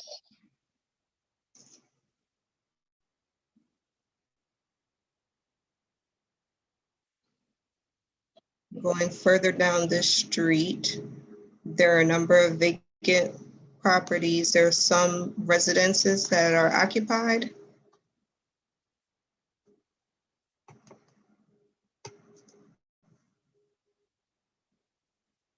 So what I was talking to the students about the other day was trying to see how we could develop some cohesiveness along this corridor. And then also what would be necessary to make this more walkable and inviting at a human scale. Because right now, a lot of times, the sidewalks get cut off and or are overgrown with trees, etc. So as you're going down this street, there are like these little pocket strip malls. There's a former nightclub. That's what this huge pink building is on the left-hand side. Club Masons. I have no idea how long that's been closed. Another random strip mall, which I'm not sure if there's anything occupying any of these spaces. An apartment complex, which is occupied. There's a hair salon. Oh, there's a hair salon. Yes, ma'am. And then on those spaces, not right across the street, but if you keep turning, my bad. Am I going in the right direction, Jalen? Yes, ma'am. If you would keep turning that way, basically right beside those apartment complexes, it's a barber shop and another business as well. Oh yeah, the barbershop is further up the street because that's where I go to get my hair shaved up. So we were, my stopping point that I gave them was the post office for like phase 1. Of course, if we went further down. Is the post office open? Yes, the post office is open. That was the post office that historically it was established to, first of all, they had to establish a separate zip code for this part of the city, and also that it used to service the campus. From what I understand now, trying to find packages when I pick up my mail, the students have a campus mailroom, the faculty have a campus mailroom. They're in separate places, but it gets fed through another post office that's on Main Street. And this particular post office that's along West Montgomery, they service District 1, but they also have it so that everybody has to have PO boxes. So I'm not even sure that they're delivering mail out of here to, the constituents of the area. At one point, the city considered, closing it down, but there was an uproar because of the historic nature of the establishment of the post office. Got it. Okay. Just a quick question for you. I know that the project and the effort has been requested by the councilwoman, but has there been any thought to surveying the actual residents that live along this corridor, and just to understand from them what they would like to see as well? And is that something she's already done, or is that something, the students would do or would consider doing? So that's something we'll have the opportunity to do on Sunday. There was a district council meeting this Tuesday that just passed. And so they are preparing to give us the opportunity to talk to some of the community constituents. I think we've just been a little hesitant to be going door to door because there are a lot of elderly and COVID. So we will have the opportunity to kind of survey the residents and see what it is that they're looking to get in the area. Gotcha. Okay. Thank you. I think that's super important. So I'm glad that that's able to happen. No problem. Anybody else have any questions? Or did I leave something out, students, that I was supposed to say? I think you covered everything. Thank you, Mr. Davis. Trying to do a quick recap. So students, as far as your assignments, I feel like you understand where you need to go with that. Today, what I wanted us to kind of focus on and have a discussion with our Gensler team members about were some of the things. Another thing that we did do this semester was, this past week, was go over some existing like historic cities that were parallel to college towns and discuss some of the things that they had incorporated to more or less not necessarily revitalize the town, but sustain the towns surrounding their colleges. A lot of the deterioration that we've seen in the Greenwood district, I get the impression from like longtime residents, they're telling me that it has to do a lot with the kind of separation of town and gown, the separation of the campus and the townsfolk, because at one point in time, they were run pretty much coincidentally up until the mid 60s, early 70s. And so we were having a discussion about some of the things or elements that could be incorporated in this master plan to reactivate that connection. So that's what I wanted to do today, is have that discussion. And I have the list from the councilwoman in regards to what the district is looking for. But I wanted to get some kind of ideas tossed around. Like there are some general like overriding principles for urban design and redevelopment that I need them to understand in terms of making this more walkable and inviting and adding certain types of lighting. And there's a huge stormwater infrastructure issue along this corridor as well. I know they've been doing a lot of construction on the pipes going towards the post office, like the sewage pipes going towards the post office, because when it rains and there's runoff, it pools. Trying to think.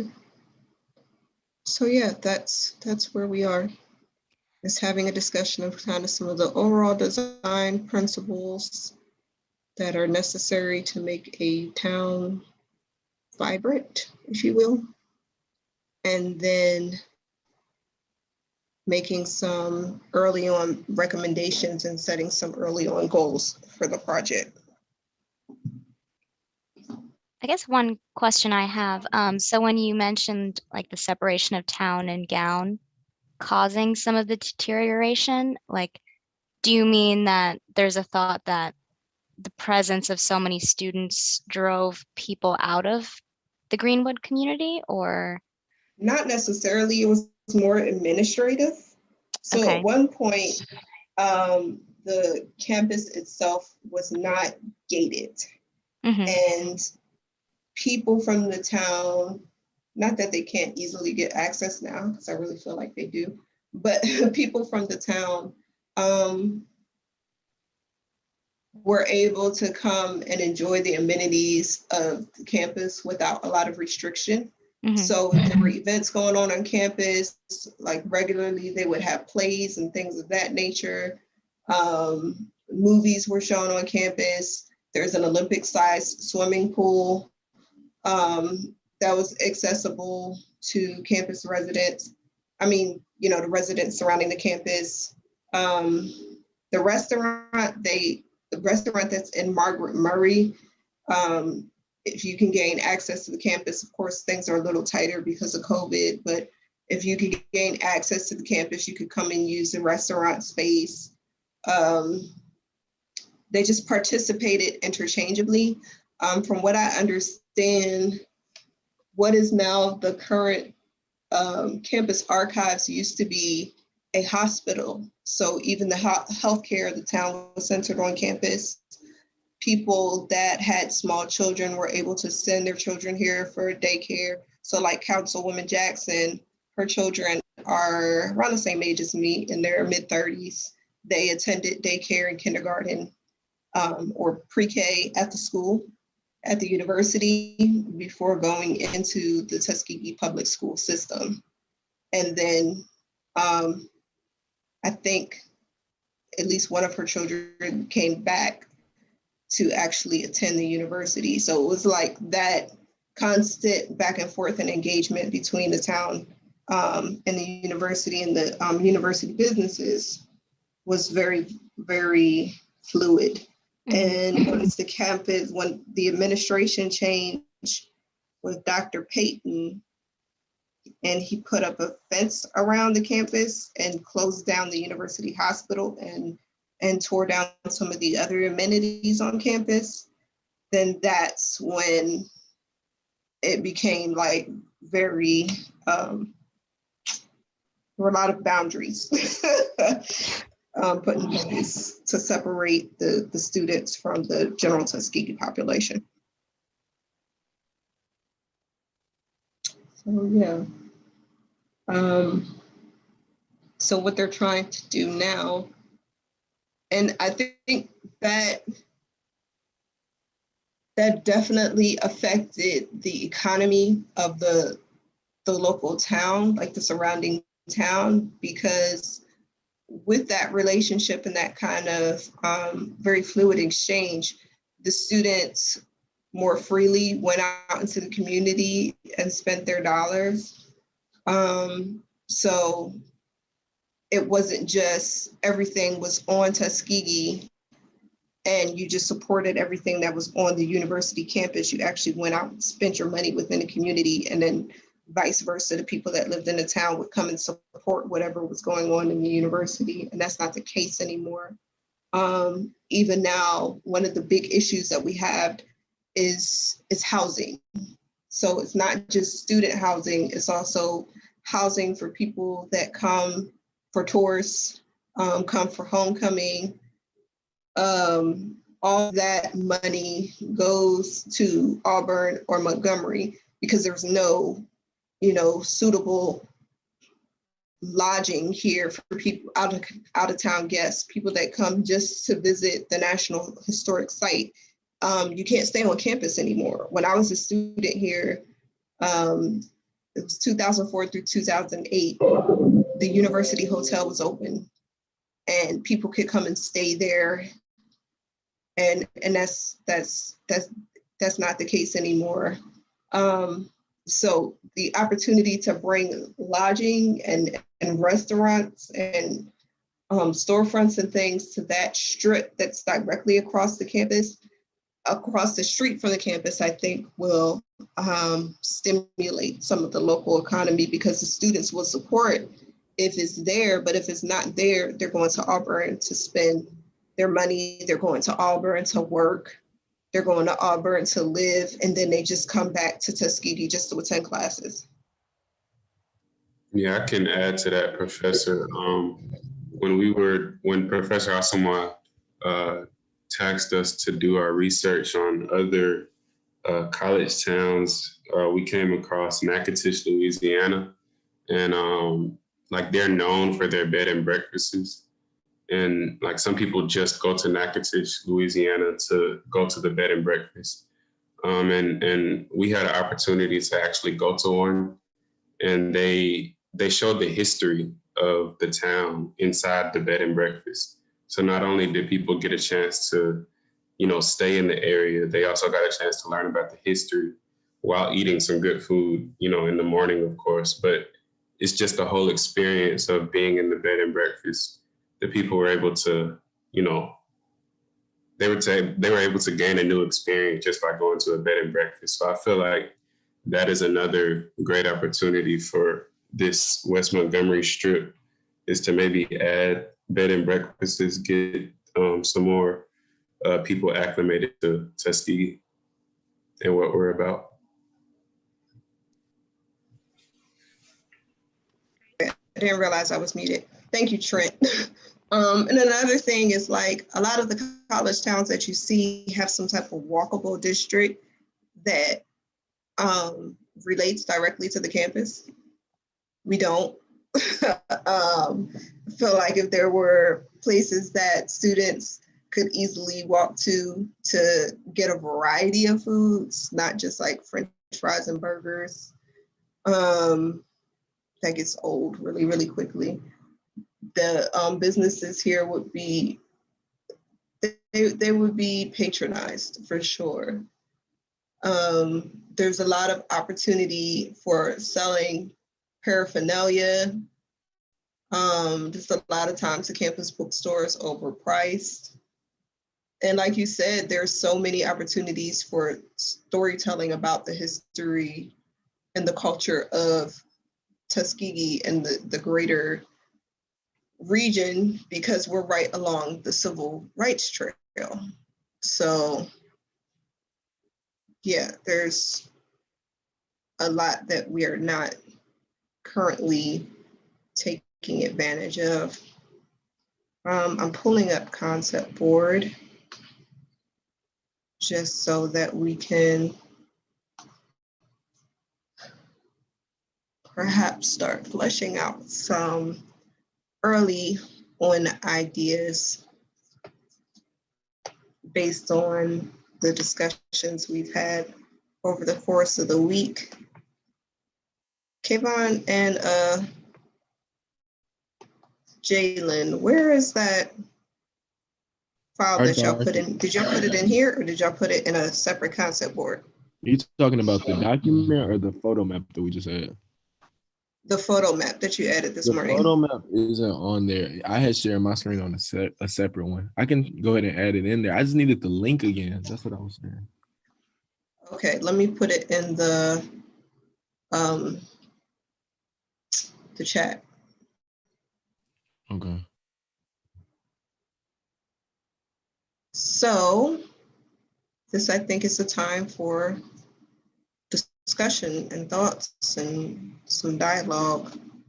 I do have a list before me of kind of, early on brainstorming ideas from the whatever council people are in the council.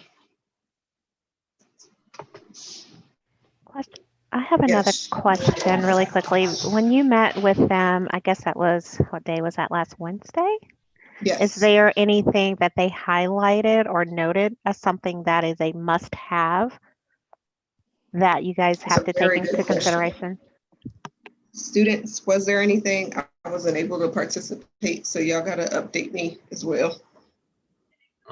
So Ms. Jackson, I'm echoing. Ms. Jackson, she stated that she wanted everything to be, what's the right word? Well, preserved in a sense. So if there's a specific building, such as the movie theater or something like that, she wanted that building to be preserved. So if it even had the same name as it did however many so years ago, she wanted that building to be preserved, along with different homes and the styles of the homes and things like that. So keeping the historical significance of all the buildings was a major aspect that she talked about. That's one thing that I remember. So I think y'all can see my screen. I hope you can see my screen. This is a portion, this is the list that she sent me, well, a portion of it, because she has some other things on here. I think that got cut off.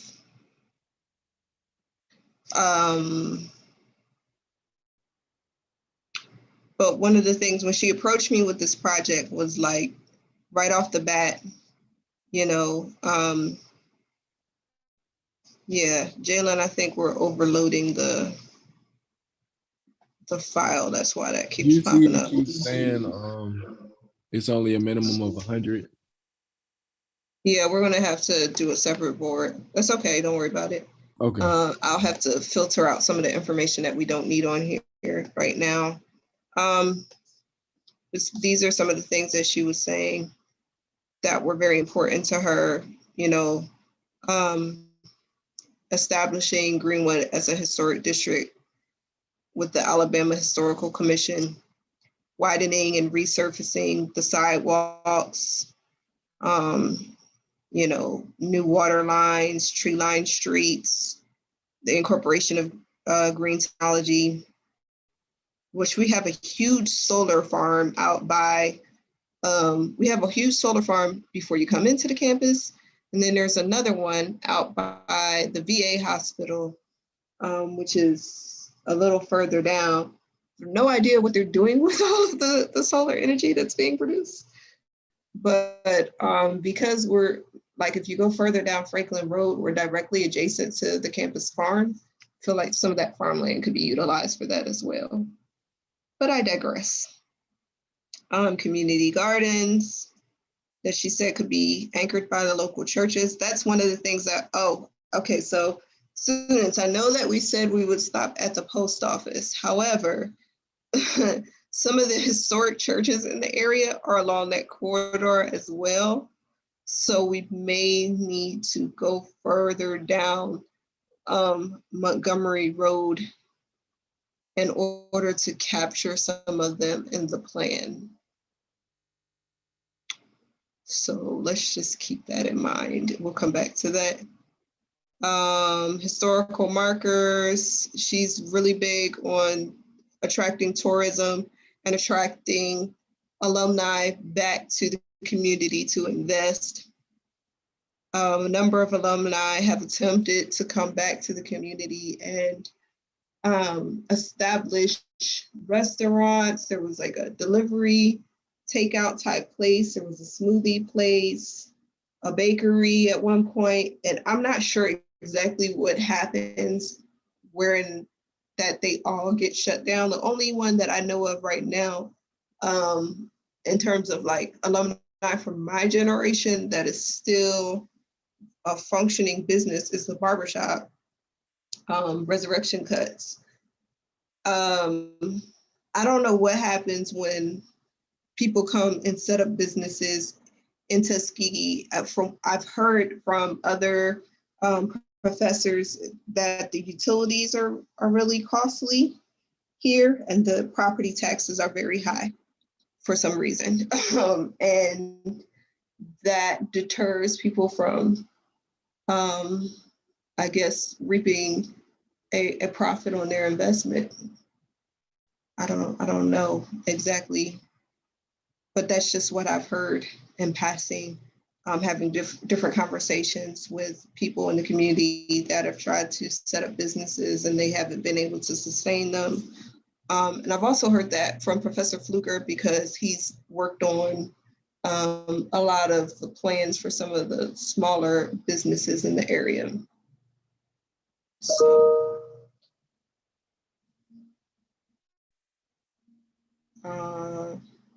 So yeah, this was her list of ideas. She has, on the extended list, she was saying that the targeted demographic would be Tuskegee University faculty, staff, student housing, retiring TU and Tuskegee Institute alumni, young professionals who can work remotely, and retiring members of the Tuskegee diaspora.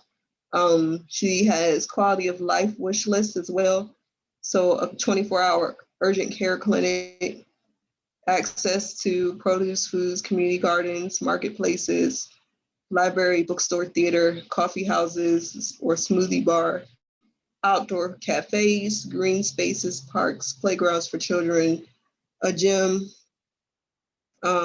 meditation or yoga center, and specialty restaurants are some of the things that are on the latter part of that list. It's a lot.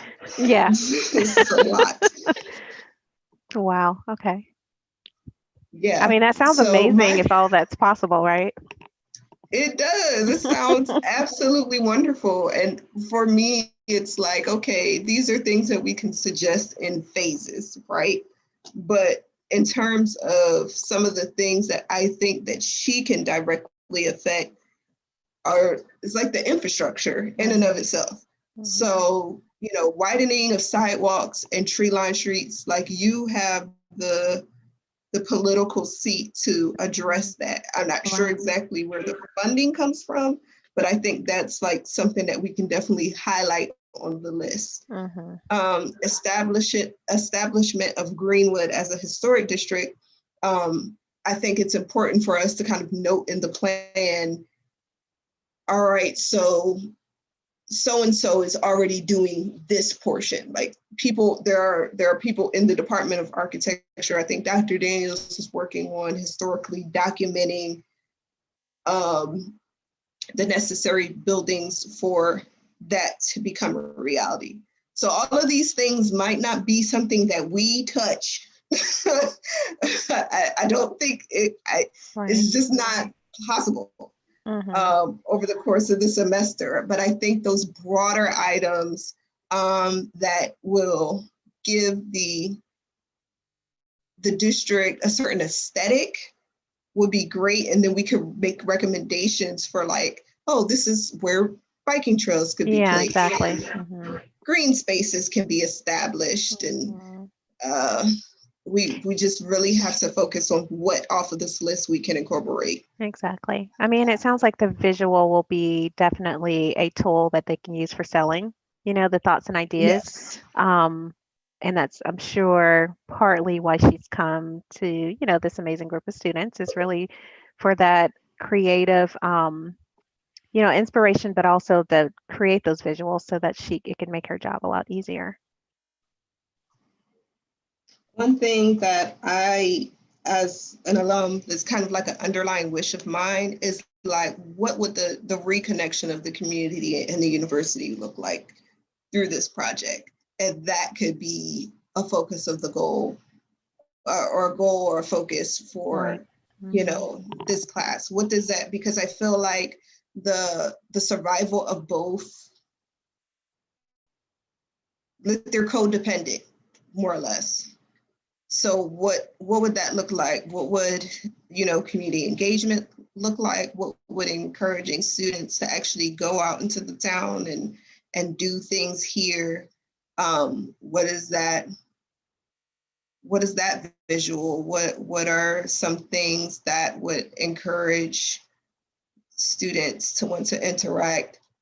Is it, little nodes along the outdoor areas where people can sit and the elders can storytell to the youth of the community, or something of that nature? Like, if we're really thinking about, I was talking to a gentleman yesterday whose a grandmother apparently was friends with George Washington Carver, so that's how old he is. But he was saying that during the time when the city was very vibrant, there was a lot of interaction between the youth and the elders of the community, and a lot of interaction from the youth that were in the university and the elders of the community. So how can some of that be re-stimulated? Like, what is boosting that activity and that communication? How can we create maybe some spaces along the corridor for people to do those things and learn more about where they are and why it's important to be here and engage? So one of my thoughts was kind of reactivating, and it doesn't necessarily have to be a building. It could be an outdoor space or a garden or whatever. But one of my thoughts was reactivating the Jessup wagon, which was, there were actual wagons where people went about, people at the university would go throughout the town and teach them about different techniques for farming and taking care of their homes and goods, and like provide the community with goods and services through this mobile unit.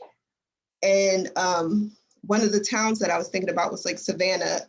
And the last time I was there, they had like these little old school trolleys where people were taking tours, but they were pedaling at the same time. Like, it was a whole thing. So they were getting their exercise and they're pedaling in these little trolley cars, and they're learning about the history of that part of Savannah. So like, what if that's something that can be reactivated, and people can go throughout the city like that? In and of itself can become a tourist attraction. So aside from widening the sidewalks and visuals, like, what else could we produce to make it really unique? Yeah, I love that idea because it also promotes like health and wellness as well, right? So it's like you're promoting a way that if someone's not a walker or a biker, they still can get a little exercise in while visiting and seeing these storefronts or whatever we're proposing be on that trail or on that path. So I think that's great. And that what's really cool about it is like the intergenerational possibilities for it. Because if like you're a student at the university working one of these mobile units with your legs, and you have, you know, 2 elders on the tour group trolley, Jessup wagon type thing, telling about the history of the community, then they're learning as well and interacting as well. So that kind of pulls everybody together in one like mobile space to learn about what's going on around them. Mm-hmm.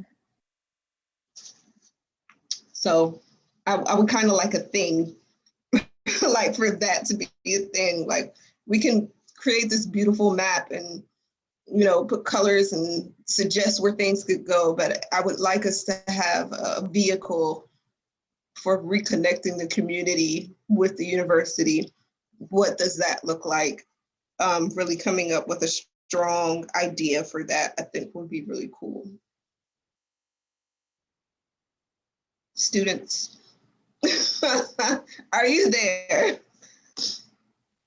Yes. Are you present? Yes. Yes. What are your thoughts? I want to look at your faces now, so I'm going to turn off my screen share. Let's get some cameras on so we can have a discussion.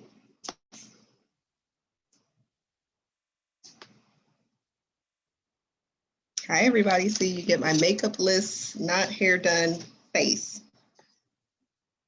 We are here, we are present. Let's have a conversation. What are your thoughts? You are students. I'm talking from an alumni perspective at this point. So feedback, ideas, and cameras on. Hello, Mr. Littles. How are you? Good to see you. Glasses are clean. Your hair looks great. Awesome. I'm at home, so I'm in my little sister room. So before I cut this camera on, I don't want nobody saying, you know. It's okay. So what? You have pink ponies on the wall? It's this little baby blue wall. Y'all see the Oh, that's cute.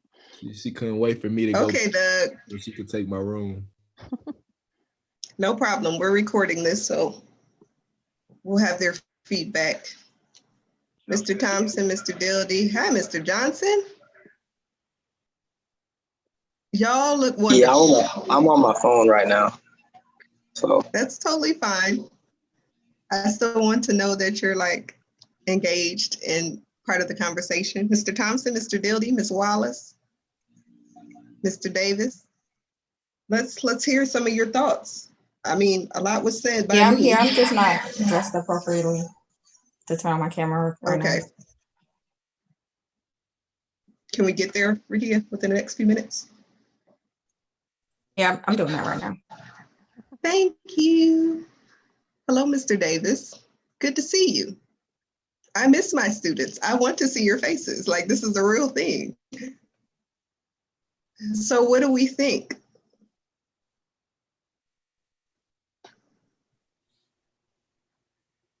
I think we're headed in the direction so far. Like with all the research that we collected, and also like with all the documentation that we've been doing with all the teams that have been doing, I think we're headed in a pretty good direction. The only thing now is just we're waiting for Sunday, you know, to hear from some of the community members and what they have to say, more of what they have to say. Because we can hear from Ms. Jackson, but what does everybody else think too? And she speaks for a lot of people too. So I think we're headed in a good direction. Thank you, Mr. Scott. Good to see you. You too. So in terms of that vehicle that kind of reunites the campus. Oh, great. Jonathan sent this map to me. So, all right. So in terms of that vehicle that kind of reunites the campus and the, what do you call it? The town in the gown, that bringing together of those two entities. What are some of your thoughts, there? Like, do you feel presently like going out into the town and engaging? Like, do you feel welcome? Do you feel safe going out and doing things? Like, what is your overall impression? And then if not, then what would you do to combat some of those challenges? And I would like to hear from each of you. I'll go. Okay, Mr. Carlisle.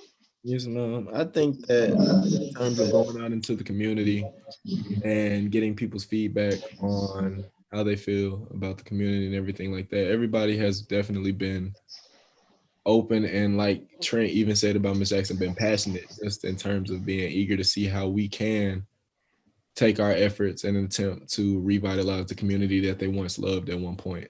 So everybody is welcoming with open arms in terms of feeling safe and everything like that. Definitely feel safe just in the fact that these people are happy to see that we're trying to do something to restore the community that they once loved so much. And so what do you think? Well, that's great. First of all, awesome. That's great to hear. What do you think, like in terms of after you did your research on different college towns, right? What do you think would be a good vehicle to further that connection? It doesn't necessarily have to be an architectural thing. It could be an idea. It could be an event. It could be food. It could be music. Like, what do you? Yeah, that's what I was about to say. Well, I don't know if she had went into when we all had to research different college towns and different historic college towns. So the one that I had looked into was Athens, Georgia. And Athens, Georgia is the downtown Athens, and the campus are literally like right there. So as soon as you walk off of the campus, you're in downtown Athens, which is very similar to how Ms. Osmo had said. That's actually how the Greenwood community was for Tuskegee University in terms of the African-American students. It was like that was the downtown instead of more of the city of Tuskegee. So I was gonna say this Athens itself is actually known, which is why when she said it, I was shaking my head. Athens is known for the music culture. And so things like that, I was gonna say things like that are stuff that could spark the engagement as well as spark a connection between that community and the students of Tuskegee. So. Are you referring to University of Georgia when you said yes, Athens? ma'am. Okay. Yeah, Okay. Athens. Yeah, it was University of Georgia. Okay. What were some of the other schools that you guys looked into? Like I was saying before, I looked into Northwestern State University in Natchitoches, Louisiana. And like I said, in that area, they focus on bed and breakfasts and the revitalization of those homes. And with that, they also include the history of those homes as well. So the history of that area. So when we were actually able to go to the homes, we noticed that in each room, they had a different aspect of history. So wherever somebody would stay, they had an aspect of history there. And also when we did actually have breakfast in the morning, the lady that served us breakfast, she told us about the history of the area, about different plantation homes as well in that area. So we really got a chance to learn a lot about the history of Natchitoches, Louisiana, while being able to stay in a safe place. So I think that's a good thing to bring to Tuskegee. There's not a lot of lodging in Tuskegee for like homecoming and things like that. So I think that's a pretty good idea to bring to Tuskegee. So what do we think about the option for giving people space to tailgate around the corridor? Because that's a big part of the alumni culture here, and it's not necessarily welcome on other campuses, but I think that would be a huge draw if there are designated areas for people to pull up and tailgate when they come to visit. Because I know as my age group of alumni, what we've started doing is renting RVs and just pulling up by the campus, and then they host like tent parties over the course of homecoming, and you can get food enjoy music. It would be really cool to kind of have like these pop-ups throughout the year where people could engage in a well-ventilated environment now that we have to concern ourselves with the pandemic as well. What are your thoughts?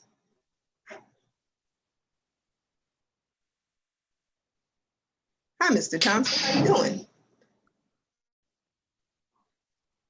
I guess. Mr. Davis, you want to say something? Yeah, I thought Said was finna.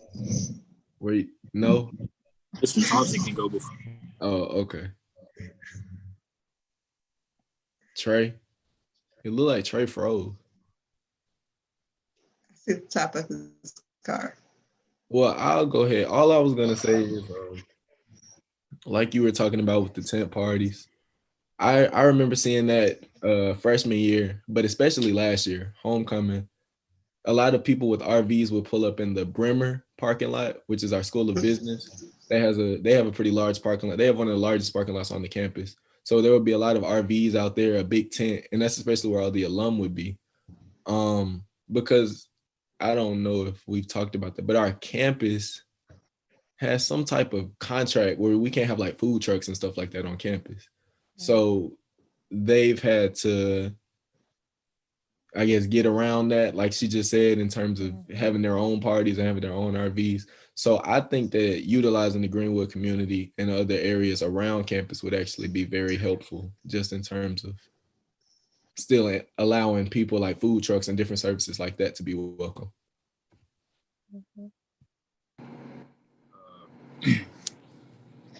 I personally like the idea of having like plots where RVs and just any other types of vehicles can pull up and have tailgating opportunity outside of the campus.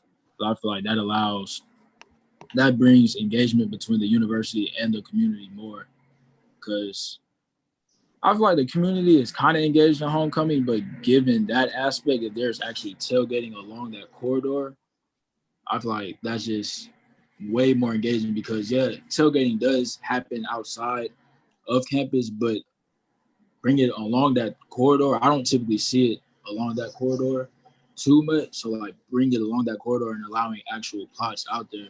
I feel like that will bring slightly more people to homecoming, and then as well allow the community to be more engaged, because we're actually more into the community now in the event those plots are ever opened up and made for that type of thing. So I like that idea. And then concerning the pandemic, I mean, Corona's not really going anywhere, so you just really got to stay safe out here, because tailgating is not socially distanced. You can't socially distance. You can't tailgate and do that. That's not tailgating. But and I also feel like Tuskegee is already a unique city and a unique school as well. Just looking at our football games, I don't see anybody tailgating in the stadium. So bringing that tailgating aspect into the city of Tuskegee, I feel like that's a marketing standpoint to an extent for the city of Tuskegee, and that can bring possibly more business and tourism here as well. I'm trying to think. I feel like I'm thinking, no. Is that inside the gate or outside the gate? So when you pull up in the stadium, there is like an open area where you can picnic and do the things. That's inside the stadium. Is it inside the stadium? We learned freshman year that Tuskegee is like one of the only, or the only school where spectators are allowed to tailgate inside of their football stadium. Yes. It's amazing. So I feel like if that was a culture that was brought up regularly, like if it was like a First Fridays type situation, so maybe the first of the month on Fridays, the corridor opens its businesses to, or opens up lots for food trucks or barbecuing outdoors, and there's like some tables, some outdoor table seating or whatever, and heat lamps in the area so people can sit outside, enjoy their food, listen to some music, and congregate I don't know how socially distant we're going to be, but I mean, during homecoming, we weren't either. So not that I'm promoting unsafe activity. I'm just saying, like, the reality of it is, we're still doing this during the pandemic, just have masks on. So these are just things to consider that could possibly stimulate the economy along that road. And then I'm not sure, I can't remember if they did this. This wasn't last year, but rather in 2019, I think, that we had like the last really active open alumni presence on campus, where they did they have vendors up the Ave and through to the path that leads to the football stadium. So if that traffic was redirected through the community, then that could be, what books and texts have you all been reading and researching for class? That's a very good question. I was answering it in the chat, but I was just saying, I wouldn't say that I dive into the books too much. I just like kind of go from experience, and I would say, like Ms. Kilpatrick, that is something that I should probably get more into. But just like what everybody else was saying, off of experience of homecoming or experience of what people bring to Tuskegee, I feel like that gives us a lot of gateway to design. But like you're saying, getting into text and research is really good too. So that was something I had thought of, while you were talking, and I think it was a question that was posed earlier. I think every urban design class that I've taken, one of the required readings is Jane Jacobs' Death and Life of Great American Cities. And I'm not saying that that's like the Bible on urban planning, but I think it's a good reference and lessons learned from, Jane Jacobs is a great urban planner, grew up, lived in New York at a very rough time in the city's history, right? And it's kind of her observations of what makes for a safe city, what makes people feel safe, what makes for a vibrant city. She goes into different design aspects and tools that we as master planners, architects, interior designers, in the design community, things that we can do to help grow and develop and create vibrant cities and vibrant towns and vibrant streets. It's not a huge book. It's pretty easy read. And I think that would be a great resource. Krishma, you also did a lot with urban planning. Do you have other books that come to mind?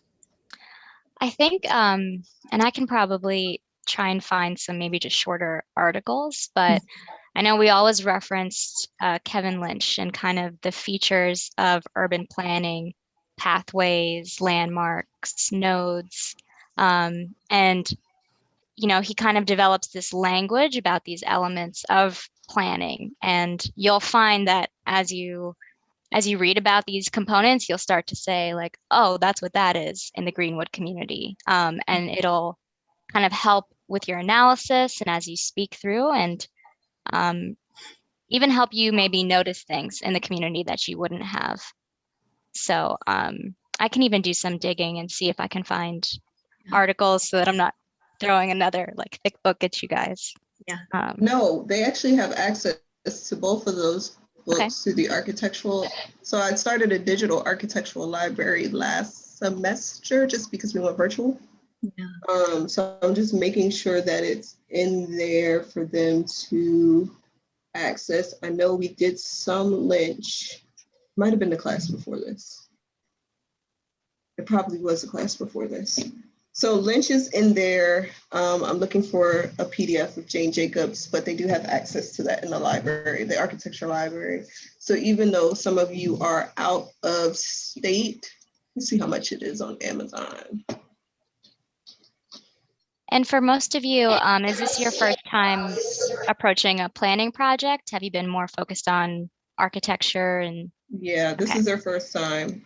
Okay. They usually have a urban planning class in their fourth year, Okay. first semester for fourth year. So you're getting ahead. So this is huge, right? Yeah. Like bigger than anything you guys have designed before, right? And probably something pretty overwhelming. I know I'm looking at a lot of the kind of lists of things that y'all are getting, and I'm overwhelmed reading it. So if I can offer any encouragement, like that's a huge like wish list from the community. So take it in stride and kind of like, look at that list and we were kind of messaging earlier and I said, what is tangible versus intangible? So y'all are talking about like, we want to create this connection between the community and the university. Well, that is like a huge intangible thing, right? Like it's kind of that concept and that feeling and it's about like building community, but you can't like put bricks and mortar to it, right? But you actually can. And so your job as the planner and the architect is to create and facilitate the tangible. So it's exactly what you guys were talking about, earlier. What are those moments and experiences that you can create? Is it creating a multifunctional outdoor space that can be used for different pop-ups? So is it the food trucks? Is it for live concerts? Is it for tailgating? I mean, that's 3 things right there that y'all came up with.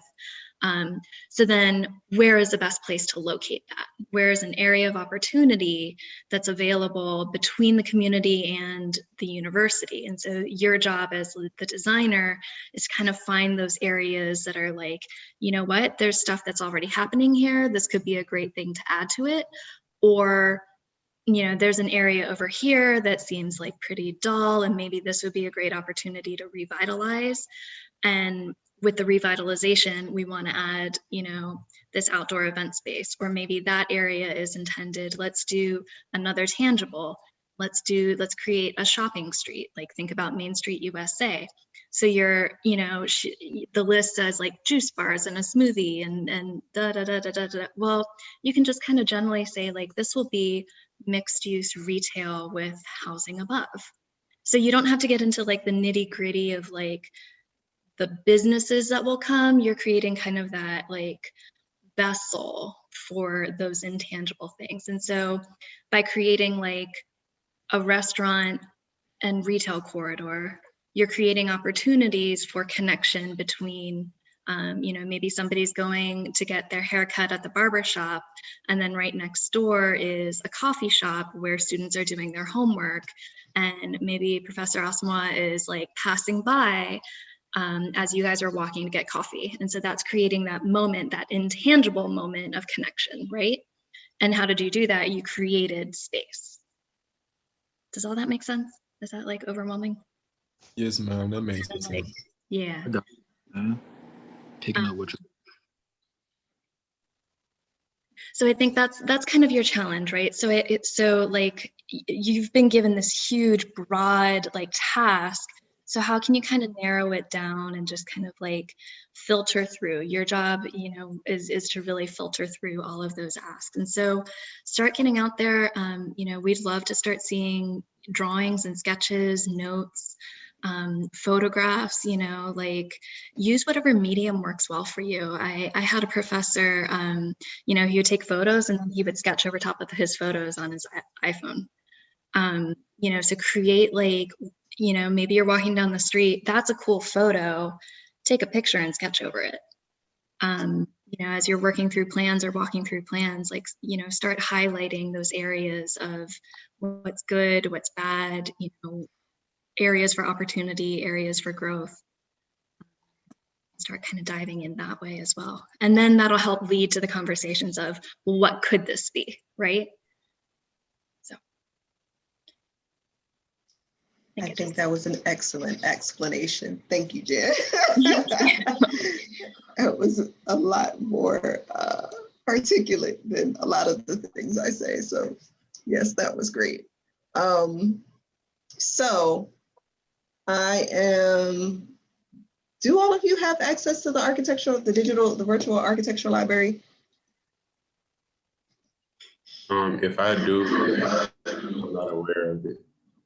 Yeah, I'll resend you the link. Did you share it in our Google Drive? Yeah, it was in the Google Drive from last semester. Hold on. Then I think I have it. So I found Kevin Lynch's Image of the City. There's another book in there from Kevin Lynch about kind of site documentation and analysis. Or is that Edward White? It might be Edward T. White. What was the name of Wayne Jacobs book? The Life and Death of the Great American City. Yep. Okay. And I'm looking for a free PDF copy. Don't judge me, Gensler guest. Oh, no. We all do it. We all did it. And I had friends that poached books from the libraries, and yeah, I think there was one textbook. It was like one of those really big ones required that the professor had written, and it was like $500. And we all went in, like 10 of us, and bought that book together. Yeah. Yeah, I just try to make sure everybody's struggling with this pandemic. Try to make sure that they have access to things without having to pay extra money. Agreed. I think, were there any other thoughts, students? I know it's Friday, I know y'all know beat, but were there, I heard from Mr. Carlisle, I heard from Mr. Scott, Mr. Davis spoke, Mr. Littles, Mr. Thompson, Mr. Dildy, Ms. Wallace, Mr. Johnson. Thoughts, prayers, ideas? Anything? No light bulbs went off, nothing? No. Well, everybody's talking about how safe they feel in Tuskegee. I don't feel safe in Tuskegee. But that's because it's just like, huh? I said, speak to your truth. Oh yeah, I don't feel safe in Tuskegee, but that's just because it's just like any other place. Like, if you don't know nobody in the community, you're not going to feel safe there. It's just like back home. You're safe in your city because you know the people in your city. But I feel like it could be safer, like, of course, once we make it more walkable with sidewalks and things, and we are able to engage with the community. Like, the only time I feel okay really roaming around Tuskegee is during homecoming. Like, because that's when you meet all the alumni or people. And like, the Tuskegee family really is a family. And I don't know, like, you don't know if you're talking to alum or the community members, but I don't know, around that time, that's when everybody's nice and communicative and everybody makes sure everyone's getting somewhere safe. But other than that, you're not going to see me walking down Tuskegee streets, and that's just honest. So I don't know what what about we can do. What about being on the streets? And honestly, I agree. It took me a very long time as a student because I didn't have a car the entire time I was a student here. So it took me a very long time to go out and venture out into the town. Like, I would go to Rite Aid. I would go to CVS. Going to McDonald's was, tricky. So what about the city in and of itself makes you feel unsafe? I mean, some of the things would encourage you to walk if you, what would make you feel more comfortable? I would say that's the better question. Well, it's like our school's in the middle of I don't want to say it like a ghetto, but it's just like our city, the city's not upkept. So it's like you don't know what's going on in the abandoned buildings or even in the houses that are kind of upkept, but not. So it's like anything could happen. I mean, if the city looks more appealing, like if you come walk through a city in Auburn and then you go walk through a city in Tuskegee, you would rather walk the city of Auburn, not just because of the people, but because it looks like, okay, this looks nice. It looks upkept. Like, I don't know. It just has to look more. It doesn't have anything that makes me want to stop and go, hey, that's right there. So what else is up here? Besides our historic landmarkers, but of course I did that with Daniels. But other than that, yeah, I'm not going to do that by myself. I agree. More often than not, I live here. And walking around the city, I think I did so in the summertime in broad daylight. And literally people were slowing down their cars like in shock that I was walking. So that was interesting. But yeah, I think towards later in the day and in the evening, definitely wouldn't feel safe. So during those times of day when you're liable to be out of class or more active doing something, you know, for nightlife or something of that nature, yeah, I wouldn't. It's not something that I would do, or not something I would recommend for the other, especially young ladies on campus. I used to see like a lot of young men walking back and forth to the dorms and things like that. But before I bought a car coming down here, I would walk across campus to the faculty housing. And it wasn't until I encountered somebody like in the dark going to my home and it wasn't well lit, that was the biggest thing for me. So that's kind of one of the things that I wanted you to recognize, Rakia. It's not, there's no lighting at a human scale, and more often than not, for like even traffic coming down a lot of the streets, there's no lighting here. So that's a big. Oh yeah, it's very dark. I'm not doing anything when the sun goes down. If like I didn't have a car or my friends weren't going, I'm definitely not going. I will stay in my dorm. But other than that, it's like we do need a lot of more lighting. And I don't know, and we need more walking paths because there's barely sidewalks, so people got to walk in the streets, and our streets are very little, so you can easily get hit. And you know, some people, they don't stop. You know, they just be flying. So true. And I think, So I don't know. I think Oh, go that's ahead. great. You're kind of already starting to identify changes that you can make that would make you feel safer. And I think like comparing it to your feeling when you're at Auburn, you know, what is it that makes you feel more safe there? And translating that to how could that happen? Because I mean, we're always going to feel unsafe at certain times of day, but you know, there are things that as architects, as planners, you can do to improve the environment. And sidewalks, but you know, where is that sidewalk taking you? What will draw you there? What will draw the community there? If there's lighting, are there ways you can slow down traffic? You know, maybe wider streets would encourage faster cars. You know, maybe it's about, you know, marrying up how you want the flow to move with the physical aspects of the community. But this is always such a struggle with campuses. Like I went to University of Maryland. After dark, I wasn't wandering off campus. Like it's almost like the campus becomes this little oasis.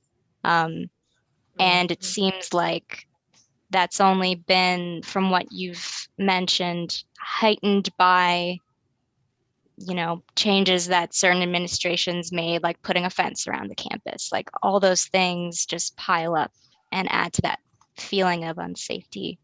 I just rambled for a while. Jen, were you going to add something? No, that was good. I think like to add to Karishma, you know, Rikia, think about some of the streets in Auburn that you find that you enjoy being on, that you think are successful, and go ahead and be an architect, right? So sketch a section, diagram a section through the street. So from the face of the building, through the sidewalk, to the street, to the sidewalk on the other side, to the building on the other side. You know, think about how wide are those sidewalks? What are the things that are kind of between the face of the building and the street itself? You know, where are the light poles? Are there planters? Are there benches? You know, how wide are the streets, like Karishma said?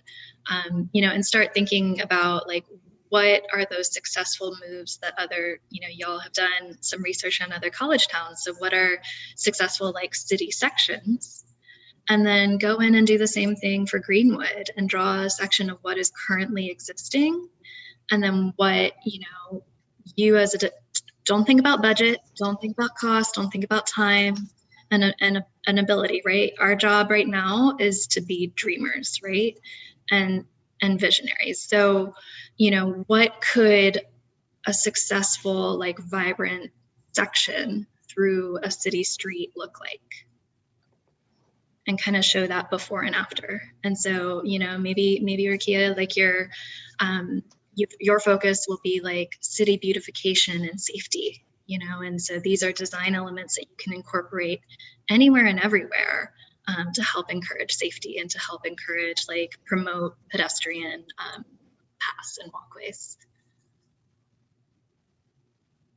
I think that's an excellent idea. I think over the course of the weekend, I know you are kind of working on things that need to be completed over the course of the semester, but really take that time to kind of analyze and visualize what you would like to see. So start drawing that up. And Rakia, you love to sketch, so I know you will have no issue. I'm sending you guys a link with the Deaf and Life of the Great American City in your email. I think this is, so it says borrow the book. You should be able to download it. I'm just not sure if you gotta set up an account or something like that. Well, let me know, I'll keep looking, but this was like the first full access copy. It's called openlibrary.org that I found virtually that you don't have to pay for. We'll see if you got to pay for it. If you do, let me know and I will find something else. So thank you, Rakia, for your input. So we talked to about half the class. Mr. Dildy, Mr. Johnson, Mr. Littles, what are your thoughts? And Mr. Lawrence Thompson.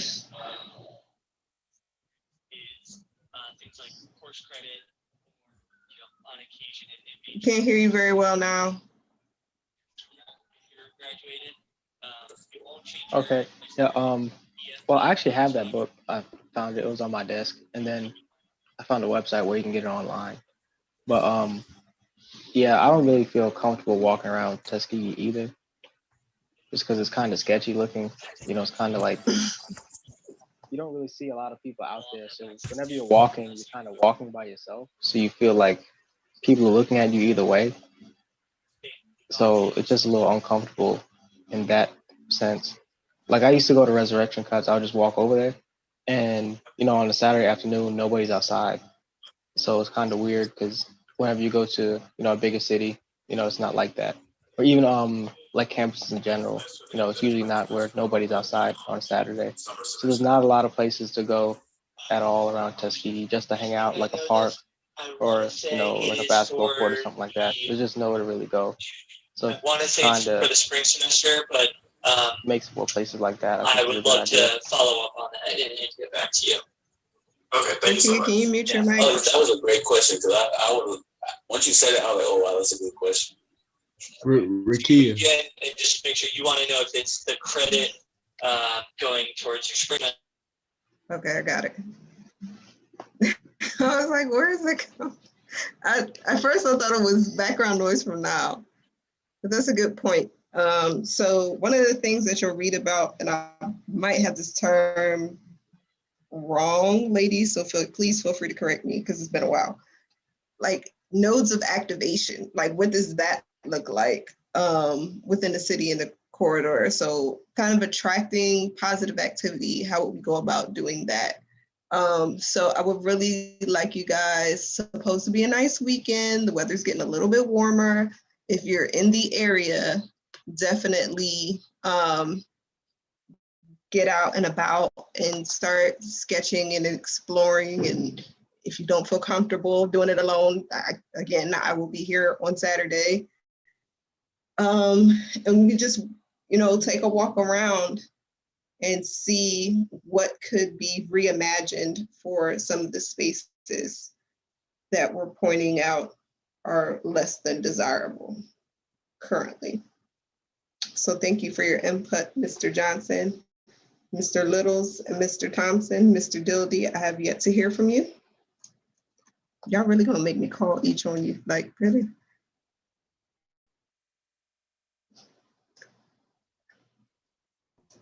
I guess I'll say Tyler. I mean, Yes, thank you.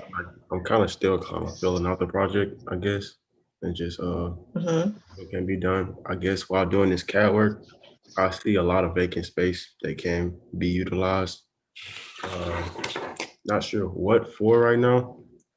I had a couple ideas, but I'm still thinking on how that will probably affect. I was thinking when I did my case study, I didn't get to present it, but it had a theater. I know you can't do that now with COVID, probably wouldn't be ideal. But I know someone brought up a drive-through theater, and that would be perfect. There's a lot of all this open space. And people still want to get out. So options to do that be beneficial. Also, I can't really see it in this cap, but it's like a before you get to the campus, it's like this storefront, I guess. I don't know, at the intersection of Franklin and Montgomery Road. Are you talking about the gray building or Felder's? You have an image of it, you can share screen. Can you pull it up? We're all visual learners here. Like, it's a thing. Right.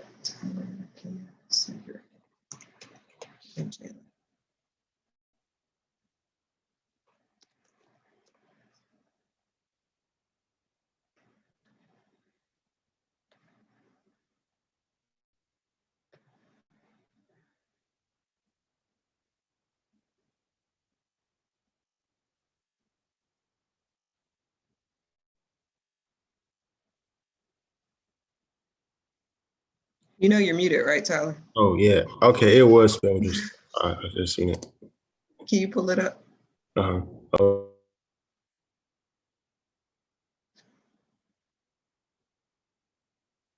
So show us from the street view what Felder's looks like. Okay.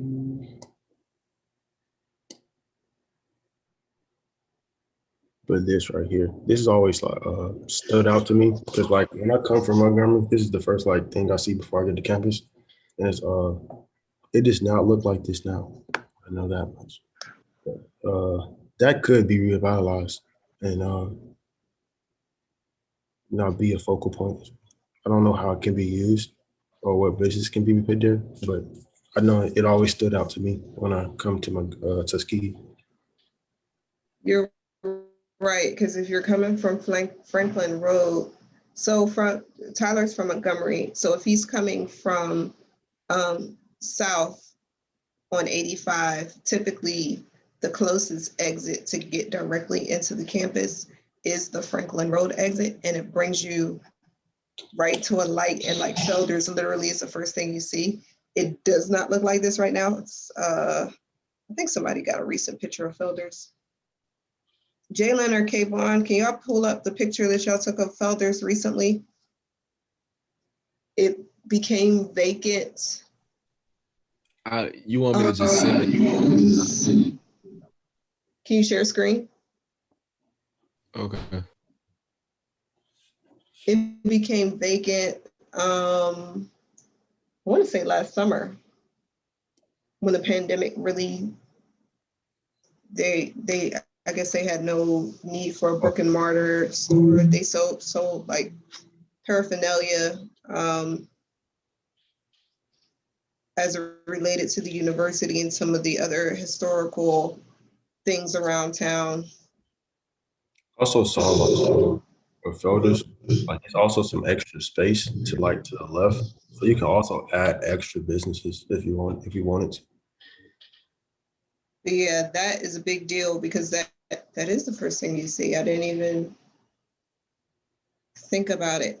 That's the first place where you see, and more often than that, that's the first place that's like well lit when you're coming back into the corridor. So like you're right at that traffic light, and then there's overhead street lamps that beam directly on Felder's. So to do something there, I feel like that's very attractive, would be very impactful. I'm not sure what that little building is right next to it, but anybody that's coming like leaving the campus or coming into the campus. Felders is one of the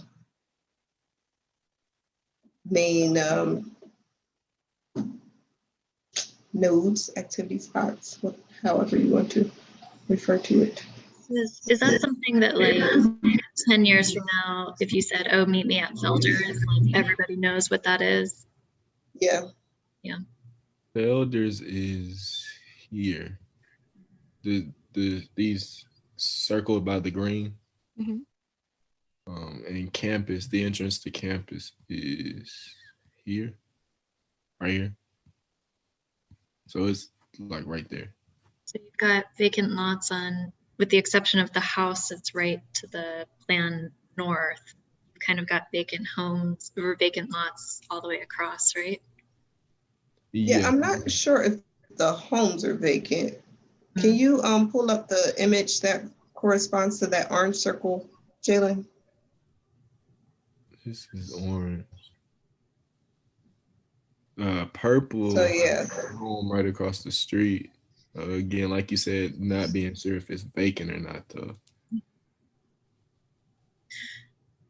So if you were to draw an elevation starting at Felders and going toward the orange circle,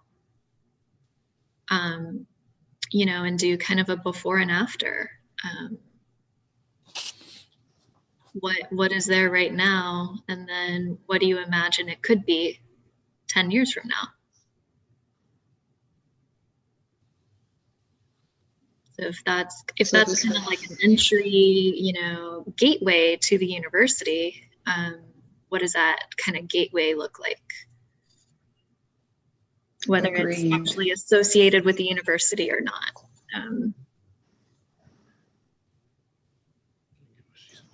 So let's focus our attention on these areas over the course of the weekend, just kind of getting some preliminary sketches together and seeing what some of these vibrant ideas would look like. Draw some elevations, draw some perspective sketches of that intersection. You can literally go on Google Maps and like sketch over what's existing, like pull it up on your computer screen. That's how I develop a base sketch, because your professor's a little lazy. Put a piece of trace over the screen, trace over it, and then do some infill and see, you know, put some people in there, see what it would look like with some activity. If you're more comfortable, you know, throwing up some buildings on it in SketchUp, then do that. Throw some, you know, people in there, but just come up with some imagery for what that could look like. I think that would be inspiring for you and for the people in the community to see just, you know, these few parcels of land and these few buildings. If that was our phase one, what that could become, even in your preliminary sketches.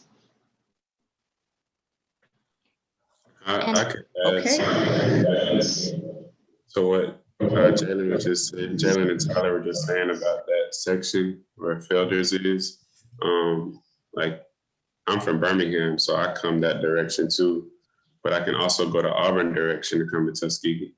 And if you go to Auburn direction, it's more opportunities to find food going in that direction. Even when you get to Tuskegee, I mean, there's a Popeyes when you get off the exit, and then when you go further down, there's food coming towards campus as well. But if you're going towards Montgomery, there's nothing there right next to Felders. So maybe that's a space to open up like food restaurants and businesses as such. Yeah, and these are not like, you know, healthy, wellness provoking spaces to eat that we just mentioned, right? It's like in the town, really, that are active restaurants. There's Popeyes, Church's, Burger King, McDonald's, so all the, you know, minor fast food chains. And then there's one restaurant that does buffet style, like soul food, called Blue Seas, which historically that was Talaferro's, but that's going into the town. So if you were trying to bring people to that site where there's an immediate node or gateway in and out of the Greenwood community and into what is considered, you know, the main part of the university campus, that would be a great catch-all. Because I know we have, during homecoming, we've definitely walked down Old Montgomery Road and met up at Felder's just because everybody knew like that was a landmark. So even if we say, all right, there's this new, you know, restaurant where Felder's used to be, or there's a new outdoor movie theater where Felder's used to be, then that creates activity just through word of mouth. And I think you have a great opportunity with this community meeting on Sunday. Like everything that you guys feel when you're approaching campus and walking around Tuskegee and the community, you know, people who live there probably have similar thoughts and feelings. So even asking them, like, what would make you feel safer on these streets? Or, you know, what does Felder's mean to you? And, you know, what could go there that would draw you closer and make you feel like you want to interact with people at that spot? I think, you know, use that opportunity to brainstorm with the community a little bit, and you might get really inspired by some ideas that they have as well. That's an excellent idea. One thing I want us to do prior to the community meeting is kind of have some questions prepared, even if it's like 3 questions from each of you. That's 24 questions that y'all are able to ask the community about, you know, their experience. And we could put that in one document so we know that we're not repeating the same thing. But if we put a Google Doc together and each of us comes up with 3 questions, then we got 24 different points of view from maybe various community members that we can impart in this project. So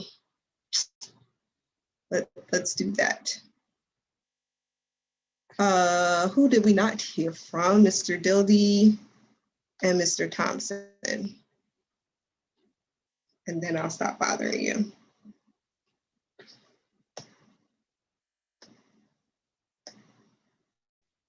Is Kayvon at work?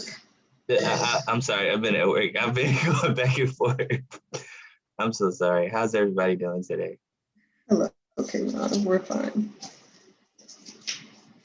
So we were asking for some of your feedback in terms of like your experience here and what you felt might be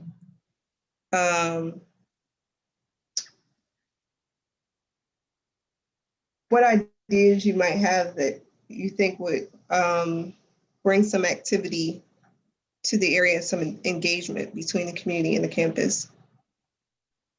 Yes. I think that was the question that we started. Okay, yes, okay. So a couple of things I guess I was thinking about was similar to what we've already previously discussed, like spaces outside of the campus and stuff that you can go for maybe, you know, studies or, you know, spaces to kind of just like chill or relax and really develop your college experience, I guess you could say. Everything is usually based around the university, so some things off campus would be a good helpful in the community space as well. But other than that, I can't really think of anything. I think more after the meeting on Sunday, will I be able to like get a sense or idea of what maybe could still be useful. But I think a lot of my classmates really touched on everything else that I was thinking. So there's this, thank you, Kayvon. There's this show that I watch on, or did watch on Netflix. Oh, goodness. It was Genevieve Gorder and this dude that was investing in real estate, and they were doing Airbnb renovations. Anyway, one of the things that they would focus on when they were redeveloping these interiors or whatever was, you know, what type of moment are you creating? Like, what's your Instagrammable moment on the space? So being that all of you are social media buffs, like, what would you create in these spaces that would be like your Instagrammable thing? Like, you're sitting out there with your friends and this activity is going on. Like, what would that look like for you? What hashtags would you create to relate to these different spaces that you are developing or imagining? So I want you to just kind of think about those types of experiences, because on the campus, like, you know, people go to the monument, people go to the yard, depending on if you're involved in Greek life or not, you might go to your different designated spaces for that. If you're in the band, then you have some association with that. What type of moment could you create in the community that would be similar to that, to give someone the opportunity to have a memory of this particular area? You know what I'm saying? Does that make sense? Is it possible to maybe implement like some sustainable features? Like I'm sorry. I've looked at like a couple of clips and things. I've seen things where people use and I'm actually kind of interested in looking into it myself, but using shipping freights and things like that.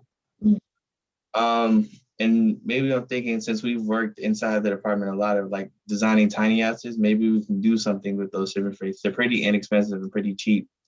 And for maybe those open lots, we can turn those into maybe restaurant spaces or rentable spaces for businesses to maybe, you know, pop-up shops, or we can end up, you know, using them as, you know, residential homes for some places and things like that. I mean, it's really inexpensive, pretty cheap, and easy to kind of maintain in certain these spaces.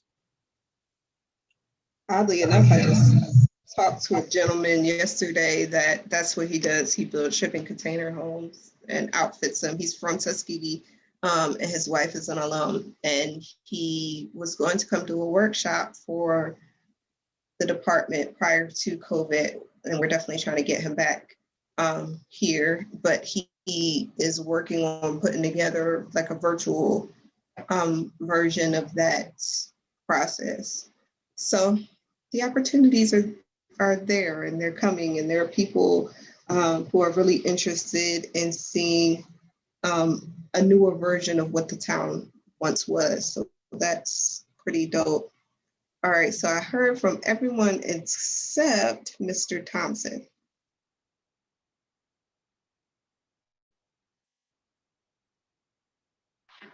My apologies. I haven't actually been in the quiet area. I had to go to one of my friends' house to do laundry, so I've been over there. Well, I'm still over here actually. But so yeah, similar to what Kevon said, I do agree. Everybody kind of touched on a lot of the topics, a lot of the ideas and possibilities we can do for the community.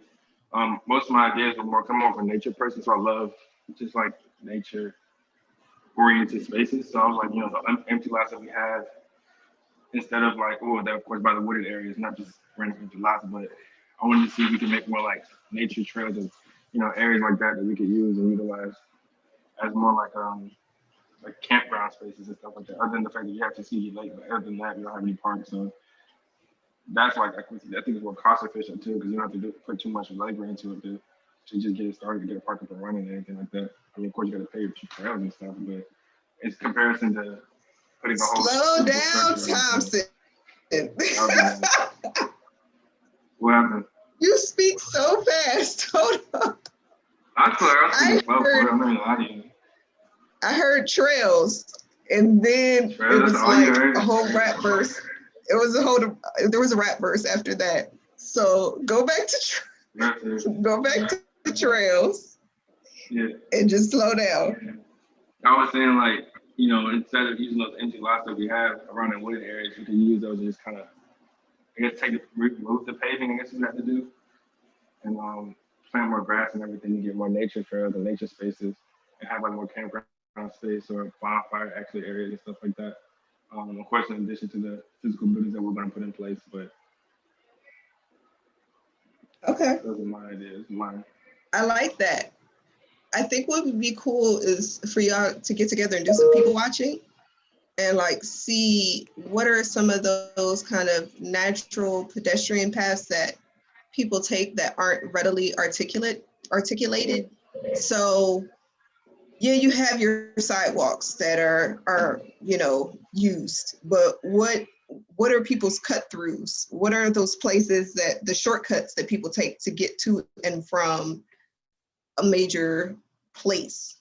Like I used to live in Sage Hall, but some of my best friends stayed in Bethune.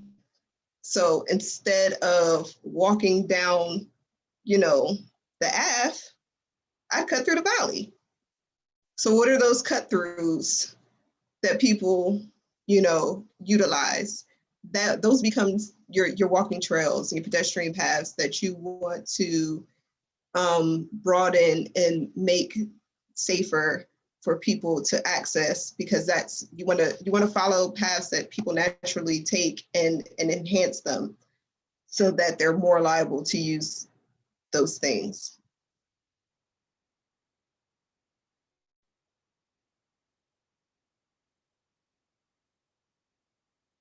Jen, could you, was there a link that you shared? Because I feel like I missed something. Oh, yep, sorry. In response to Mr. Dildy talking about shipping containers. And so there was a development I remember came out when I was in school, and it was kind of stacked shipping containers, and it was essentially a concert and music venue. And so I just kind of did a quick Google search, and what I was thinking of didn't pop up, but this one in Rio, and it's kind of all like music festival and pop-up like restaurants. And then another one popped up as like a food hall made out of shipping containers as well. So thank you. So we've heard from everyone, students, and I thank you for your participation.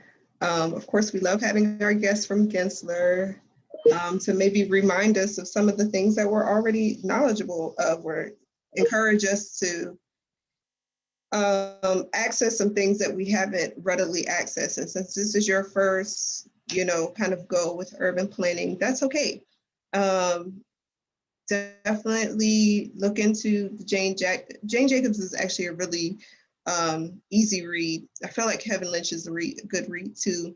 You can get it on Audible.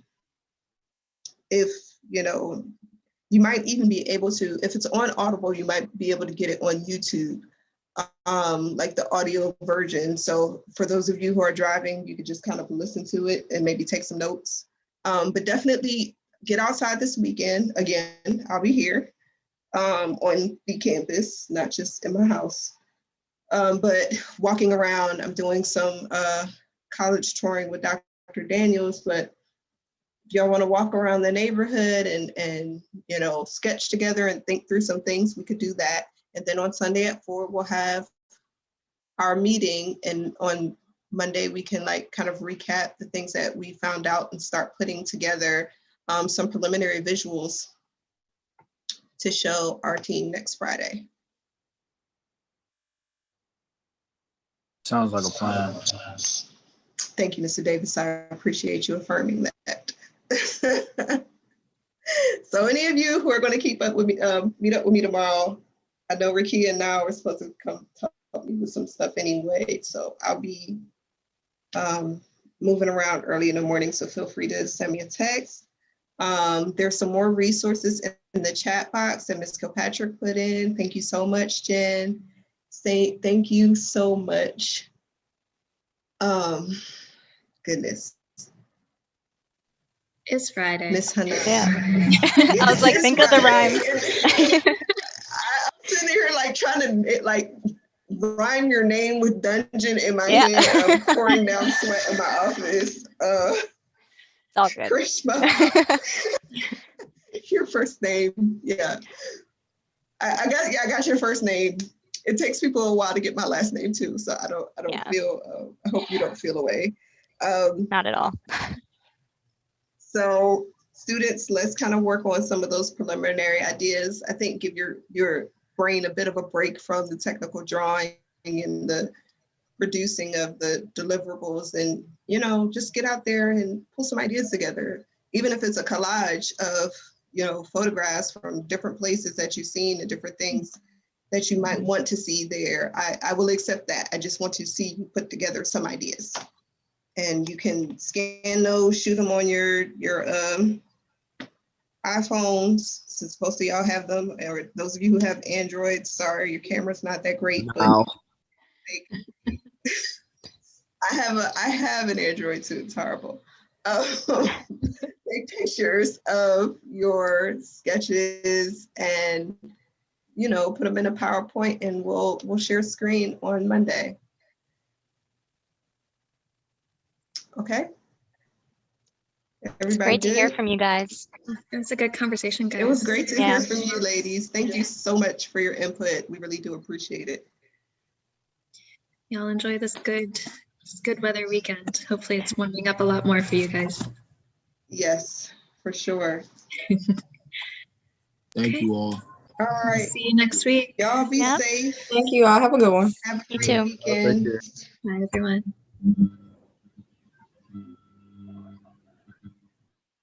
Make sure I get these resources. Oh yeah, how long are you gonna stay in your office before you about to leave? Why? What you need now? Do you need me to come over to the studio? I'm not there right now, but I had a question to ask. I'm about to leave like right now. I'm just, in the Maribels. It's a minute away. I live around the corner. No, I'll stick around until 5. Okay, I got you. Okay, I gotta go print out something anyway. Oh wait, is the print room open? I don't know. I was about to go find that out. Now I'm not sure if it's open or not. That's still in my mask one. No. Say that again now.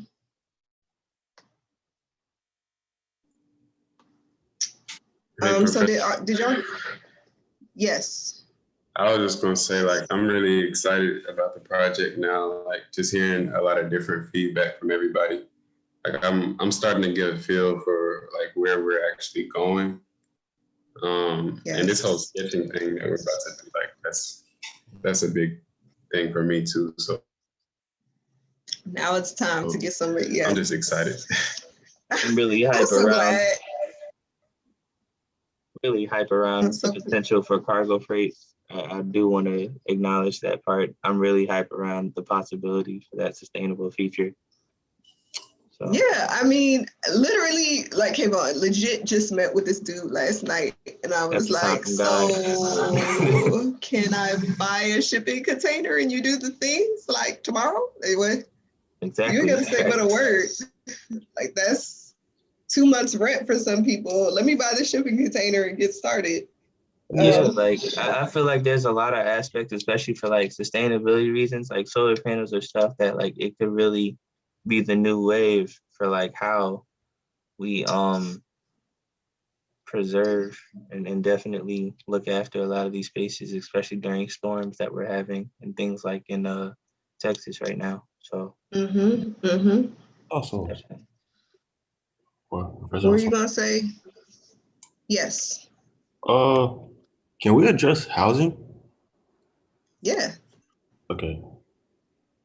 I was thinking about that. A lot of people stay in Auburn and stuff, and bringing people back. Student housing? Yeah. Yeah, that's huge. That's how else are you going to stimulate the economy unless you bring the students back here, because everybody stays elsewhere. Like, it doesn't make any sense. You're spending your money everywhere else, but even with the dorms, like, nobody stays in the dorms anymore for real unless they got a scholarship. So, or unless they have absolutely no other choice. So, yeah. Okay. Yeah, I was just quick to say, what, like, with the student housing, what Rakia was saying, I definitely understand about the safety, but I feel safer in Tuskegee than I do Auburn. It's just the reason. Yeah, there's a different level of aggression in Auburn. Yeah, because like I can dig it.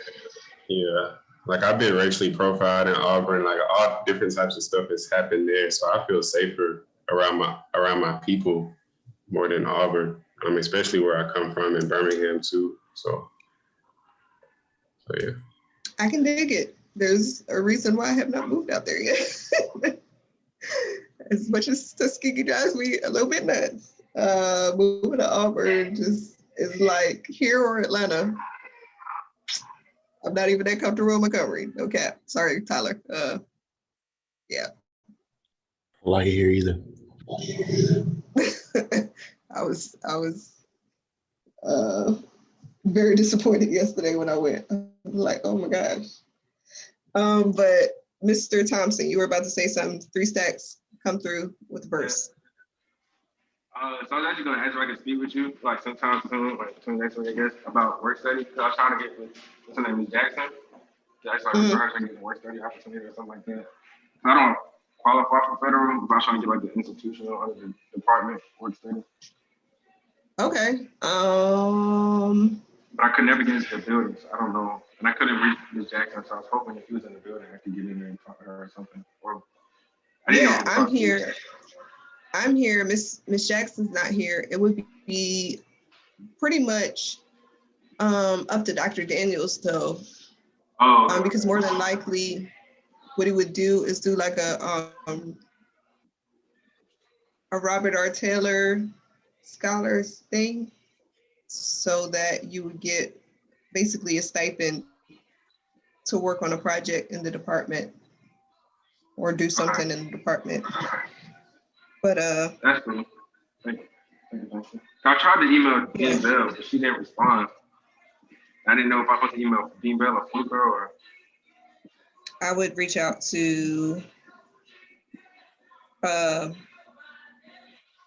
Dr. Daniels to just send me an email, copy Mr. Daniels, and then I'll have a reference. All right, that's cool. You said email Daniels and then CC? Yep. Okay. You just tell them that you're looking for an opportunity to do some college work study. And if there's anything in the department that you can get involved with to fulfill that requirement. All right. Thank you. No problem. Again, my bad. I'm sorry about that. I couldn't speak earlier. Like the audio, I had nowhere to go. So I had to be quiet. And I was like, I'm just waiting again until I get quiet. I was like,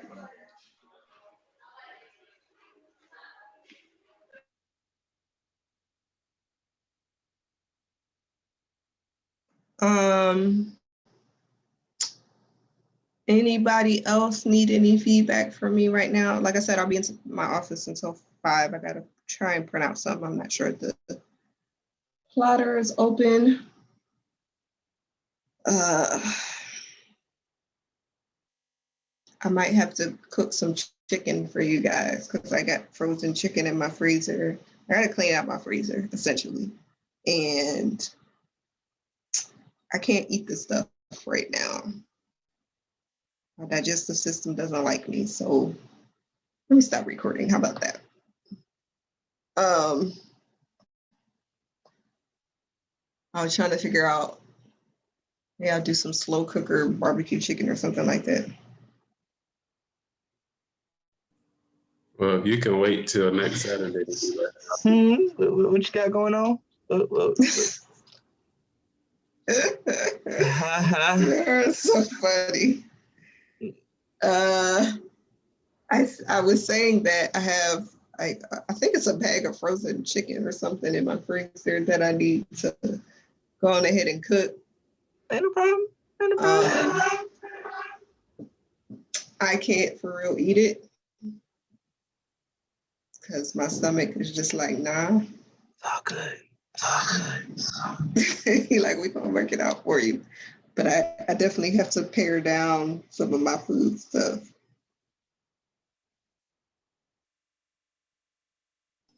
All right, Asamoah. I should be in Tuskegee next Saturday to like do site visits and stuff after work tomorrow. Saturday tomorrow. But I should be there next Saturday. So speaking of that, I gotta text my boss. All right, no problemo. Mr. Little still on here, Tyler. Oh, There's yes, a ma'am. potential project in Montgomery that I'm waiting for somebody to send me the details on, but I thought about you immediately because you were there. But it's this guy that works for the city of Montgomery, and they're trying to do like a revitalization, some images of this old elementary school. And they want to essentially show what it could look like if it turned into a community kitchen and some recreation for the elderly in the community, like some recreation space for the elderly in the community. At least I think that's what she said. I was driving, so I didn't hear all of the details, but I'll reach out to her and find out. You know, she did ask me for a couple of students. I know Tree is in Birmingham for the semester. 3 Stacks might be something you want to get on to. But yeah, I'll send y'all, once I get the information, I'll send it to you guys. Yes, ma'am.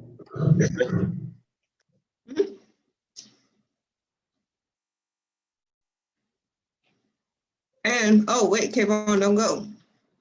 I'm gonna send you the website for the dude. Oh my God, what is it called? I'm still here. I'm just trying to remember.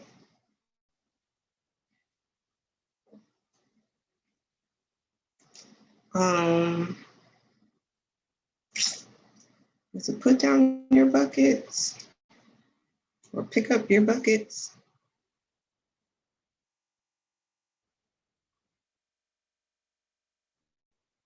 Or maybe put down your buckets. He's a big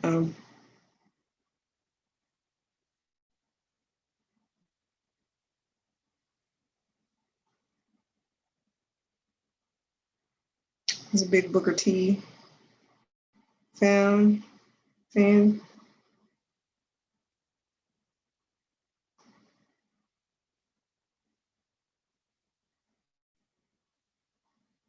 No, that's not it. See, this is why I leave my tabs up, because otherwise I forget. It's all right. You can just email it to me. All right. Put down your buckets, or put your bucket down.com. Put your buckets. Yeah, the dude was like really cool. When I gotta, maybe it's in my search history. When I remember, I'll send you the link. You might have to, I say that now, so you might legitimately have to send me an email like, hey, Professor Asawa, what's that website? Because I'll walk out of the room and completely forget.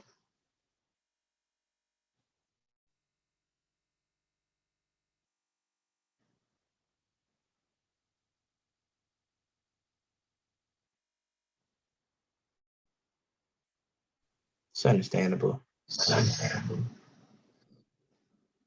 I wish it wasn't that way. I wish my brain just worked like it used to, but. All right.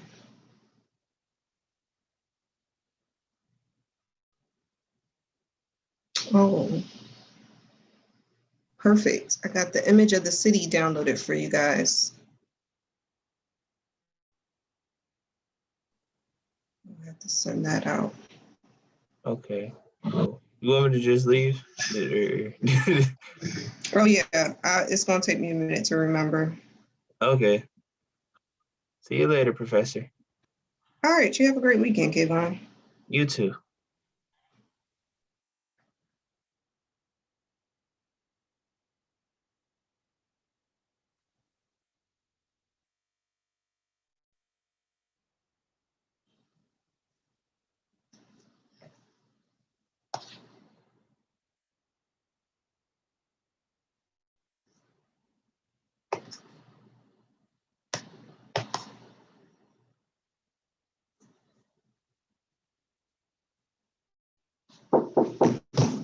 Yes. Hey now. Come on, back.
What is up? The rain of the Nile. Now the rain. Nothing bad. I need to get my books off the desk. Oh yeah, that's still up there.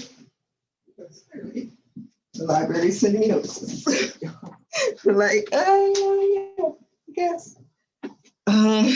This thing is like criminally boring. I don't know why I said it. It is interesting. Not criminally boring. It's interesting, but you definitely have to like pick the jewels out of it. I feel like you have to be interested in urban design to care. I am interested. Like there's some parts in it where I'm like, oh, that's pretty dope. It would be like a paragraph, but then the next chapter would be like, this is why sidewalks are great. So.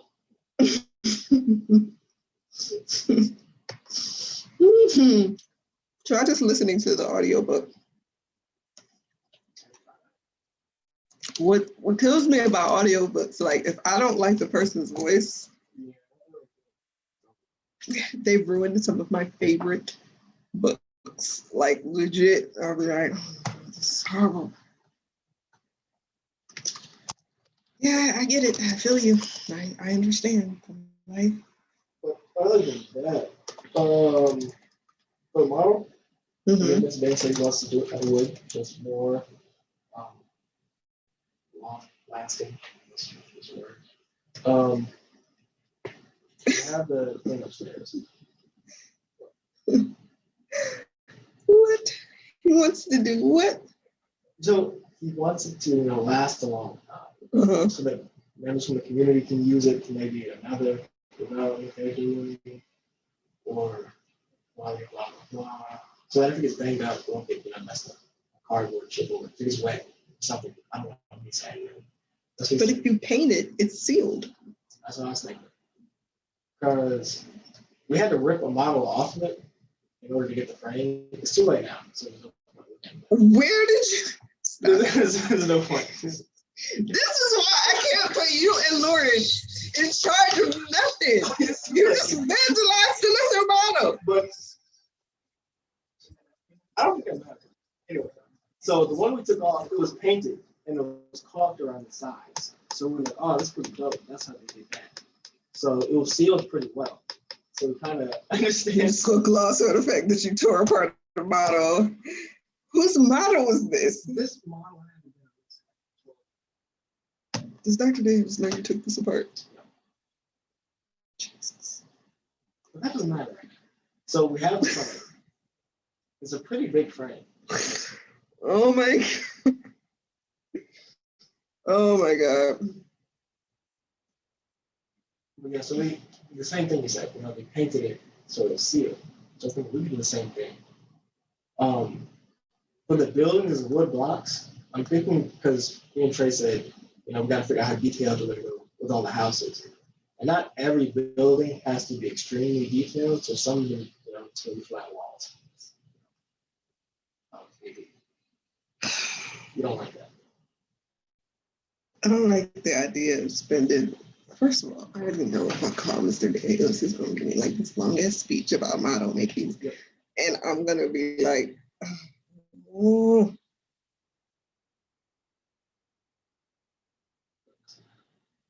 This is going to be a frustrating conversation because once he gets excited, there's no turning back. Once he gets excited about something, it's a wrap.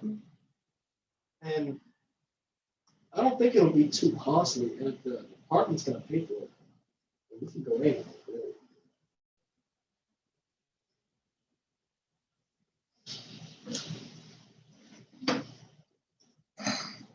My stress level just went up. Because if you make a mistake with wood, then it can be costly. You know what I'm saying? Like, I can go to a job site right now and be like, hey, where the scraps? And we're gonna buy all the wood. All right, y'all come up.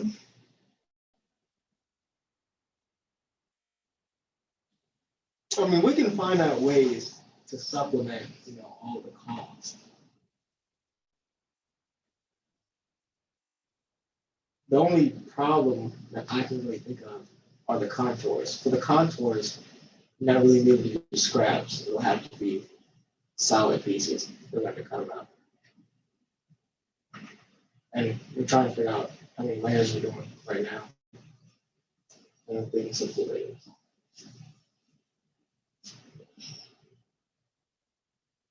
I don't understand why contours have to be wood. Yeah. I don't agree with that choice. I don't.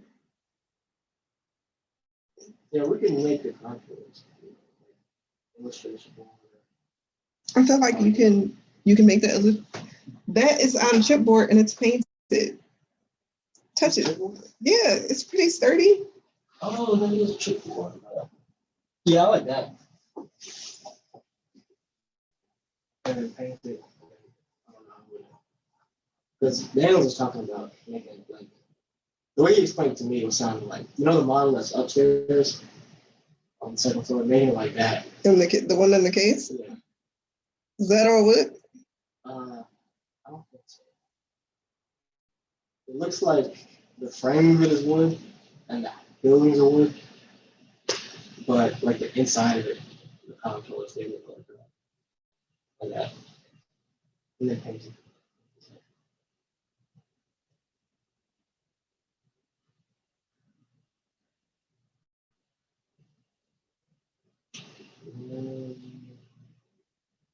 Laser cutter, that's what I do. I haven't gotten in contact with him 50-ish, like Steve or somebody. Yeah, where is Kolar? Not yet. It seems like a busy guy.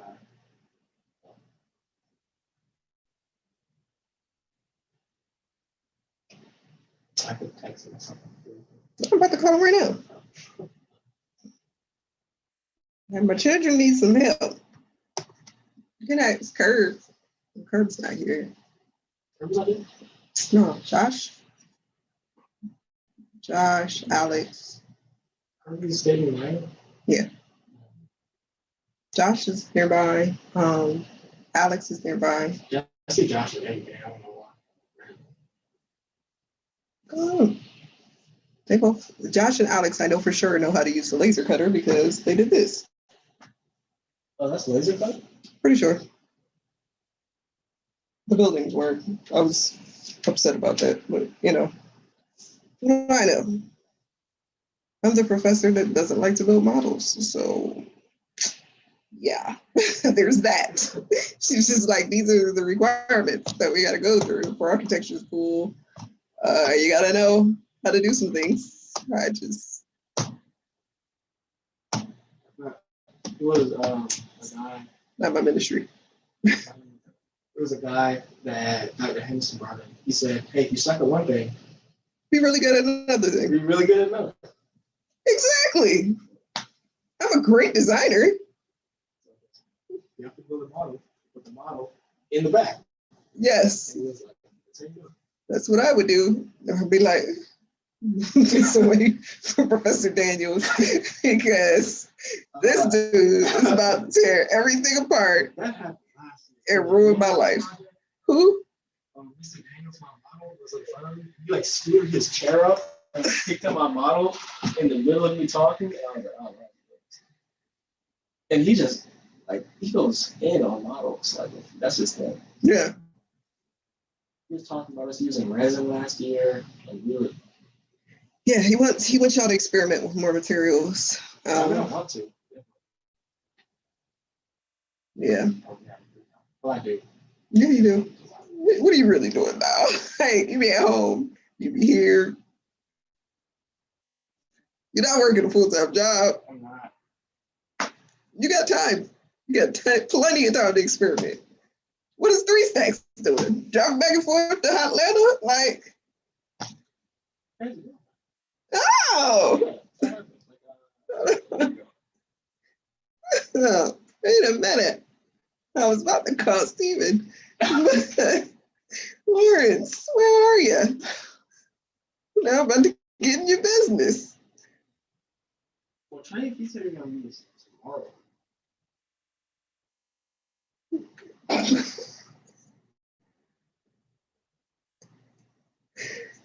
I mean, if ever there was a professor to invade your personal life, why not me?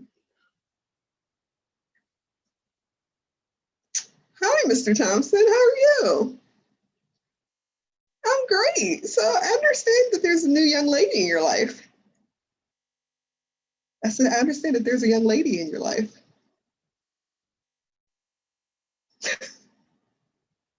Don't ask questions, okay? Don't ask questions. I can't reveal my sources. I'm just saying your secret's safe with me. Is she nice? Huh? I mean, it's news to me, so you know, I gotta call you and be nosy. So she nice? Did she go to Tuskegee? What's her major? Look at that. Sounds smart. Where'd you guys meet? I said, where'd you guys meet? I'm making him completely uncomfortable right now. This is great. 3 Stacks. Now he can't hear me. Huh? Can you hear me now? I just wanted to call and mess with you for real.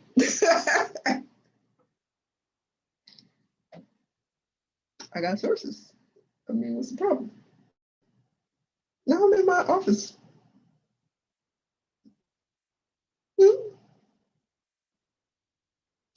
A student.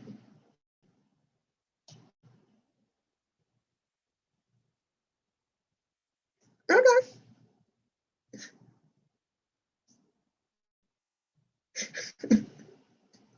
He's like, I don't know who's none of my business. I'm like, nobody. A student. It's good to know. That's cool. I'm excited for him. I need him to do this work though. So. Oh yeah, we're on time. So we're gonna get. That's what you asked for that. Yeah, y'all need to price out materials so y'all know how much this is gonna cost. Like, I'm really concerned about this whole wood thing. First of all, I don't know that the laser cutter is in the best shape to be cutting out multiple layers of wood. And if you ask Mr. Daniels about that, he'll be like, what's something to do by hand? Nobody's doing that by hand, Dr. Daniels. Nobody. Originally, I had wanted y'all to do the whole photogrammetry thing because I was like, all right, if you do photogrammetry, you can just print out the 3D models. Bing, bing, boom. But again, that depends on how detailed the models of the house. they don't have to be super detailed. They have to be masses. Like it's literally massing models. So it'll show the form of the building. So similar to what, what's the children's name? Trent and the other one are producing, Tyler. I don't know why I can't. Oh, you said producing. I thought you were talking about like music. But yeah, what kind of like how they're tracing the map. You know what you're saying? You just trace the building.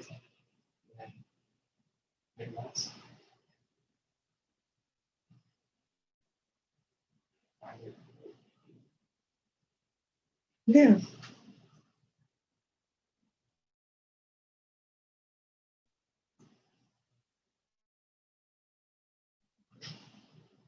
And my friend is asking me about taking some artwork.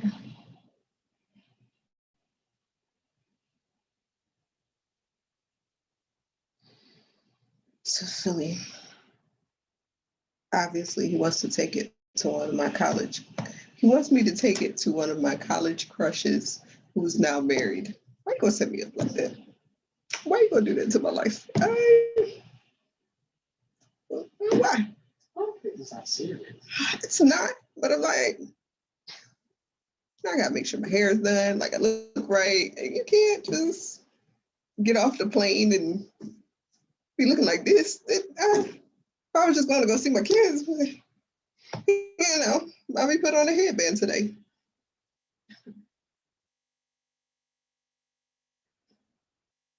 So when you go back to you going to soon? I'm trying to figure out what I'm gonna do. I was gonna fly up the first week of March to see them for the weekend, but it keeps snowing there. And I might be able to get there and not get back. I don't want to be like stuck. Definitely not staying at my ex-husband's. So yeah, trying to figure that out. Southwest has flights for like $54. So I'll probably go ahead and purchase my flight. And if I don't use it right now, I know they're really good about rescheduling stuff. Yeah, it really does depend on this weather because they just keep getting hit snowstorm after snowstorm. I never heard about Texas. Yeah. That's horrible. It's kind of fun. It's not. Being without power in the cold is never funny. That is not fun. It's happening. But sometimes. So when it's happening to you. Just imagine like if you got small child or something like that, then that sucks. But people talk about that's why the house is so cheap because it's like, half of it is one. It's like 3 pages instead of a house. Yeah, because everything's privately owned. Like Texas do what they want. Deep in the heart of Texas. My friend is like, I'm like, who is Aaron? Is he married? Is he single? Does he like children? He was like, Spider Aaron. I'm like, oh, Spider. He was so cool. He's from New Orleans. He used to call him Spider because he walked around with Spider-Man backpack all the time. Yeah, what was the thing? He had a cool leather jacket though. Oh, I remember when people were doing that. Like randomly, they would feel like a kitty backpack for no reason. Yeah. That was weird. People doing that in college? I thought that was like high school. No, he wore that backpack all through college. And now he's like a big biomedical person, cancer researcher. He's really smart. He's here on full scholarship. He's from New Orleans. Nolans. Oh man, I don't even want to fly out really on I have to fly back on a Tuesday. So, all right. Tomorrow, y'all gotta come help me. Please. Yeah, I'm horrible at packing. First of all, I keep taking stuff back out of the containers, so that doesn't help. It's really frustrating. I'd be like, oh, I wouldn't wear this today. Like, I really just need to go put it all in storage. Which you said you storage is Yeah. So.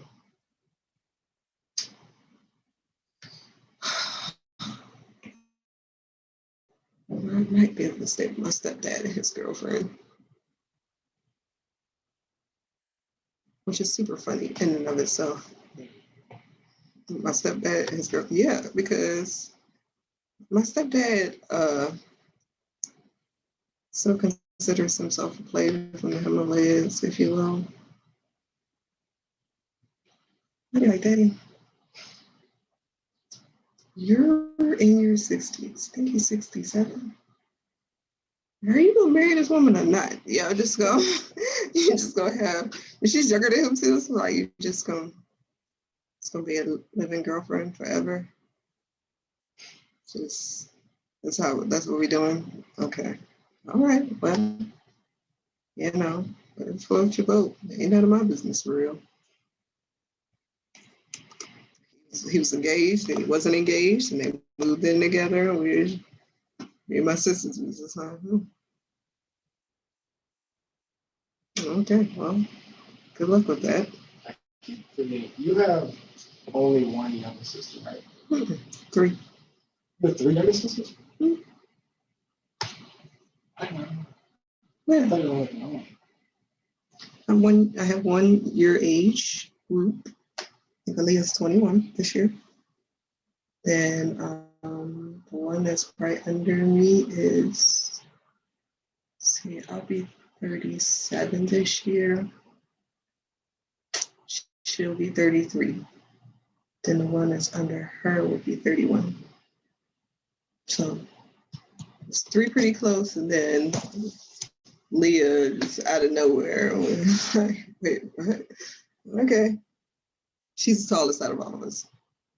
She actually has real height. It's always like when there's a group of girls, the youngest one's always the tallest. At least as far as that's. I'm definitely the shortest, as you can very well tell. So let's see if Mr. Kolar is available. 3 stacks gonna beat you up. Like, who's telling my business? I'm like,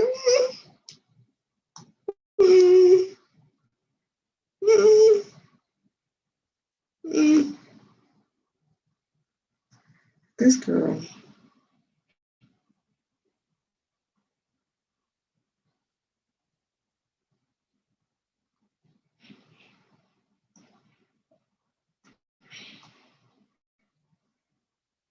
Yeah, so then I got this to do tonight. And still haven't been out there to take pictures, really. Yeah, y'all gotta like walk around the community. That's kind of a big part of it. I don't know how she expects I know walking around thing is pretty sketchy. It's just is. But you did it for, what are you, junior year now? I did. But I don't walk outside the gate. Like I used to walk to go to my haircut, and I stopped that freshman year. Why? Because it was weird. It's just weird. When you're outside on a Saturday afternoon, the temperature's nice, and you're the only person walking around, you're like, I'm the one wrong here. I understand what you mean, because the one time I walked to CVS, everybody was like, look at that thing going with her. Yeah, it's like, I was like, I just needed to go get some paper, and some cleaning supplies. It wasn't. I think I was walking to the post office and to CVS. Post office? Yeah. Oh, okay. The look of utter confusion and disgust. I'll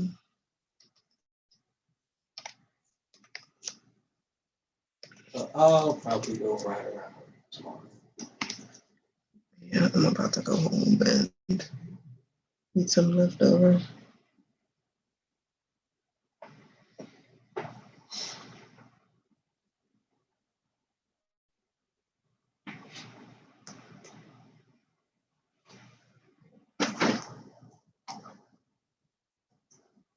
Oh no, I thought that was Terry Crews. Oh, what the? Why is that white guy here? A white guy with dreads. What? What's going on here? What are you talking about? Just a random white guy with dreads. White guys with dreads make me mad. He's not white. He is.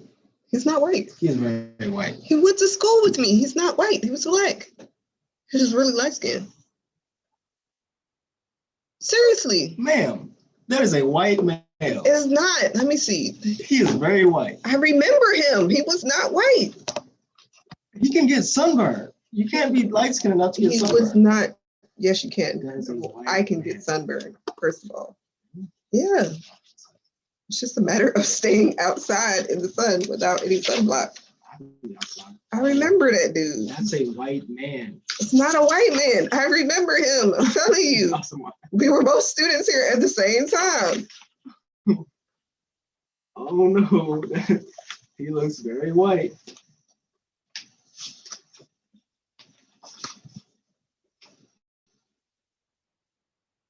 He was not white. I distinctly remember him being like, I remember him. I feel like he was here for a very long time. Super duper senior. I'm like that. Benny. I didn't realize they were class of 2010. I took classes with Benny. I forgot he became a Kappa.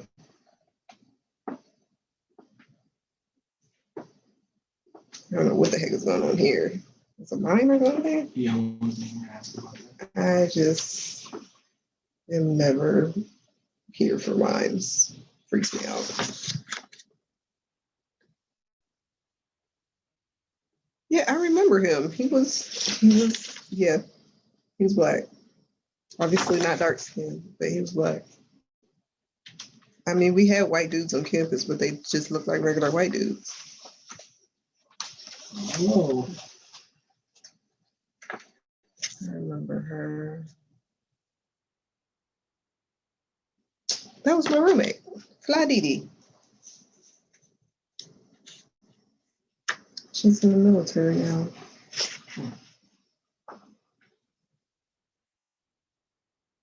With Dr. Payton.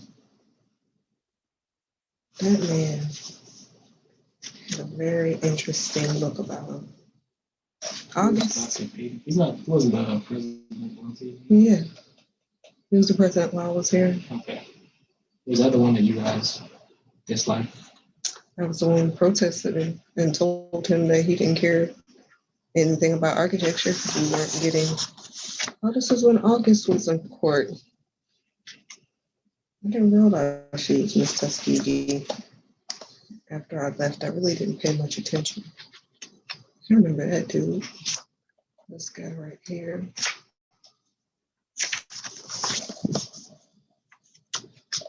The world. Veterinary med. See? These were the white people on campus. Yeah, that's in the vet school. This is interesting to me because when we were here, like we took our pictures in our caps and gowns. Like,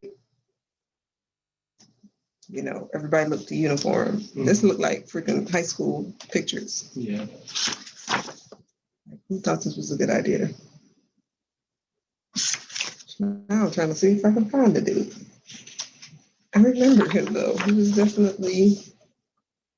Oh, I really don't know. That man looks white. He looked Caucasian. He's not Caucasian. He might have been mixed. Mixed with what? South white and Jeremy. North white? He's alone. He has like a whole. He works for Disney, but he has a whole like physical training thing now.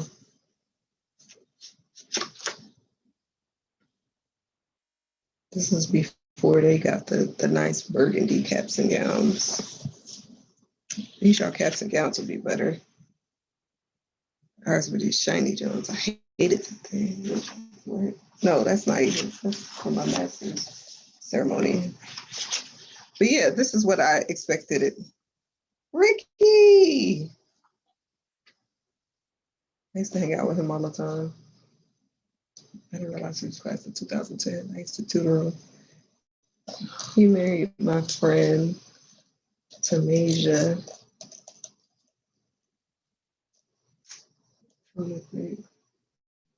There goes Benny.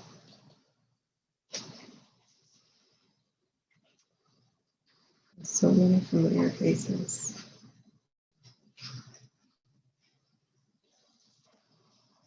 This is 2010. Kiguana, this dude. Oh my God. Every time I see him at homecoming. So he's shaped like the Kool-Aid man.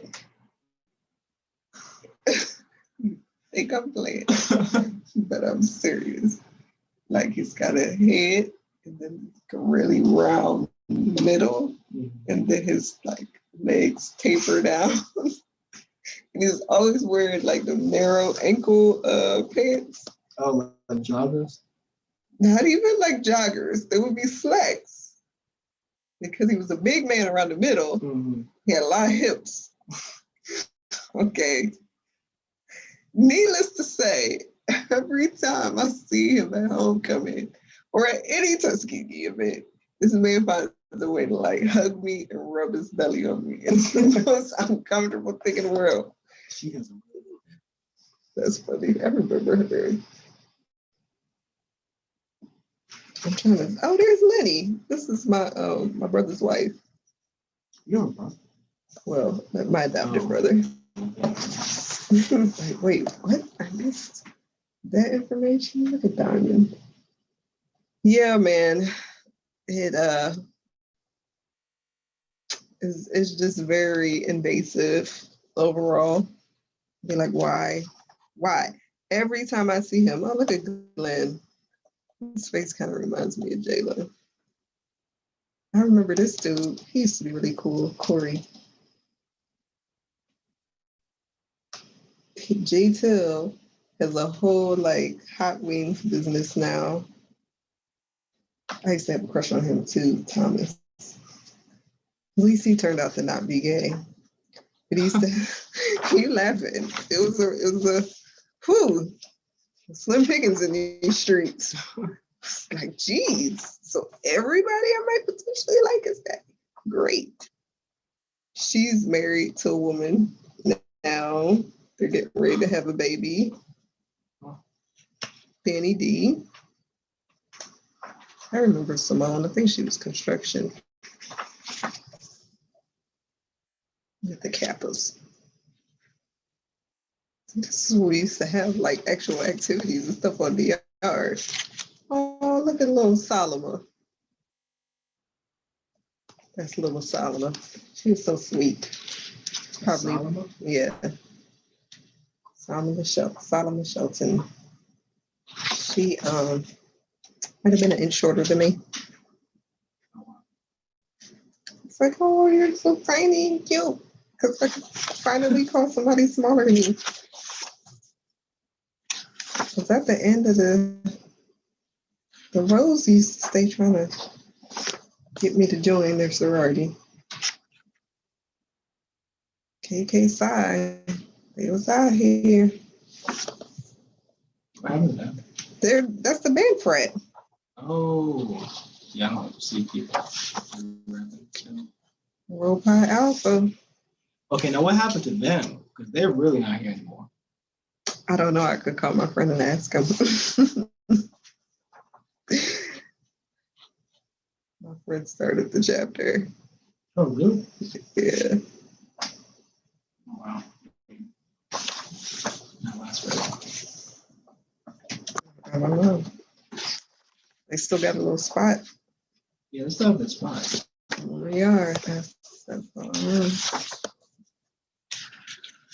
Not the Twirling Divas. I'm trying to find this dude. I'm telling you, he's not white. Oh, look at Eugene. Eugene was here for a long time. I came in. That's Eugene. I think that's Eugene. It might just be another light-skinned sandy haired dude. Why did they put the shortest dudes in the middle though? I don't know. It's the choir. Really. I remember this dude. I don't remember his name, but I saw him during homecoming recently. Not the Missouri Club. Yeah. California Club was always the biggest. They didn't have anything to do with that club. International Students Association. I'm mad they trying to put NASB, Pre-Alumni I'm not Council. gonna lie, that's some really bad advertising for Pre-Alumni Association. I used to be one of these university escort. I had a blazer. Oh, they like give tours? Mm-hmm. I never understood what they did differently than the student ambassadors, but I think the ambassadors would like hype people up at the football game. They really took the time to spell out a T. Who would have thunk it? Wow. Talk about throwback. He was one of them dudes that was involved in every organization. He wondered like what he majored in because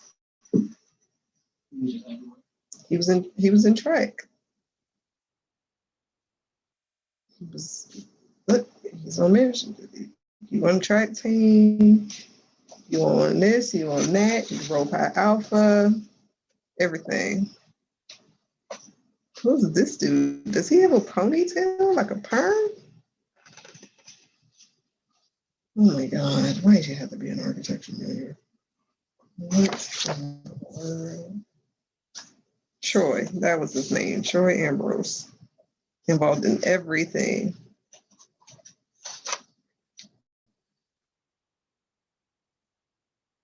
Benjamin F. Payton Hall. Is that slated to be built? Yeah, this never happened. It is. I think this was supposed to go next to the cab. Is it a cab? Mm-hmm. Look at that gravel lot. Mm-hmm. Yeah, there was a building there before. Just, Daniel Stone, right? Huntington Hall. Mm-hmm.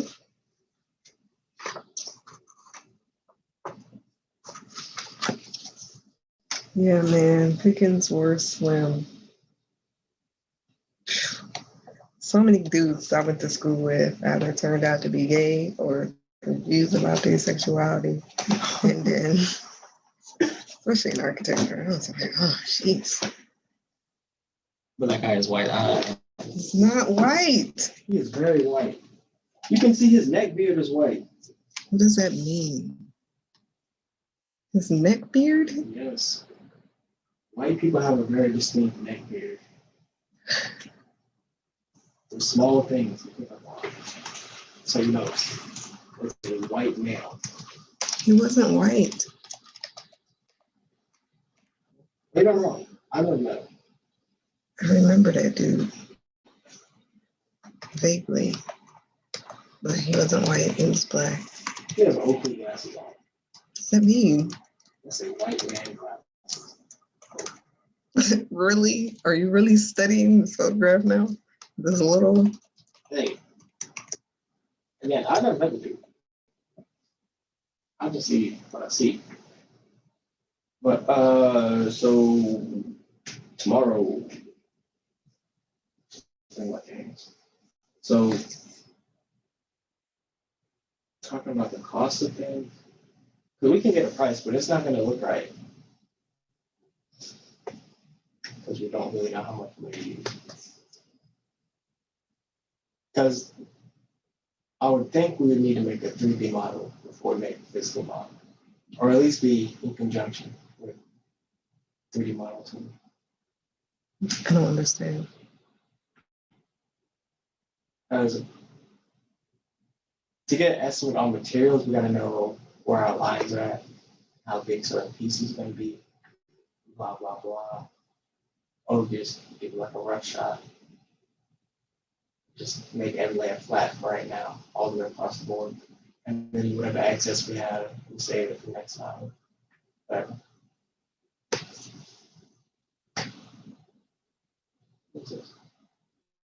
what we can talk about that for. Yeah. I'm about to go and warm up this leftover Chinese food. That's what's up.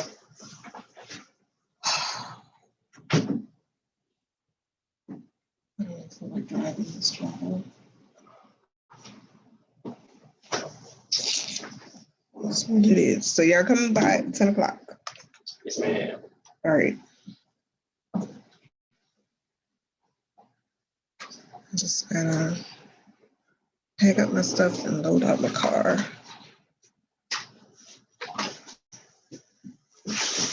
I wonder if Rakia has a vacuum cleaner with a hose to it. So I got those bags that you can suck the air out of. And they do that. I see it on infomercials. They sound like the dollar store. Oh, really? Yeah. They work pretty well too. I didn't know you were a hat person. It's my daddy's hat.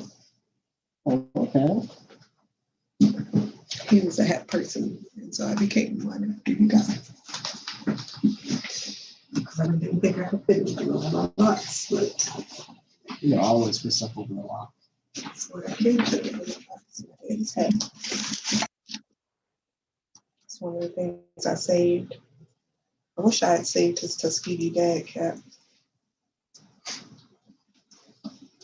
That's one thing I did to throw on. Tuskegee paraphernalia. That's my daughter. We was at the gas station the last time I saw him before he went in the hospital.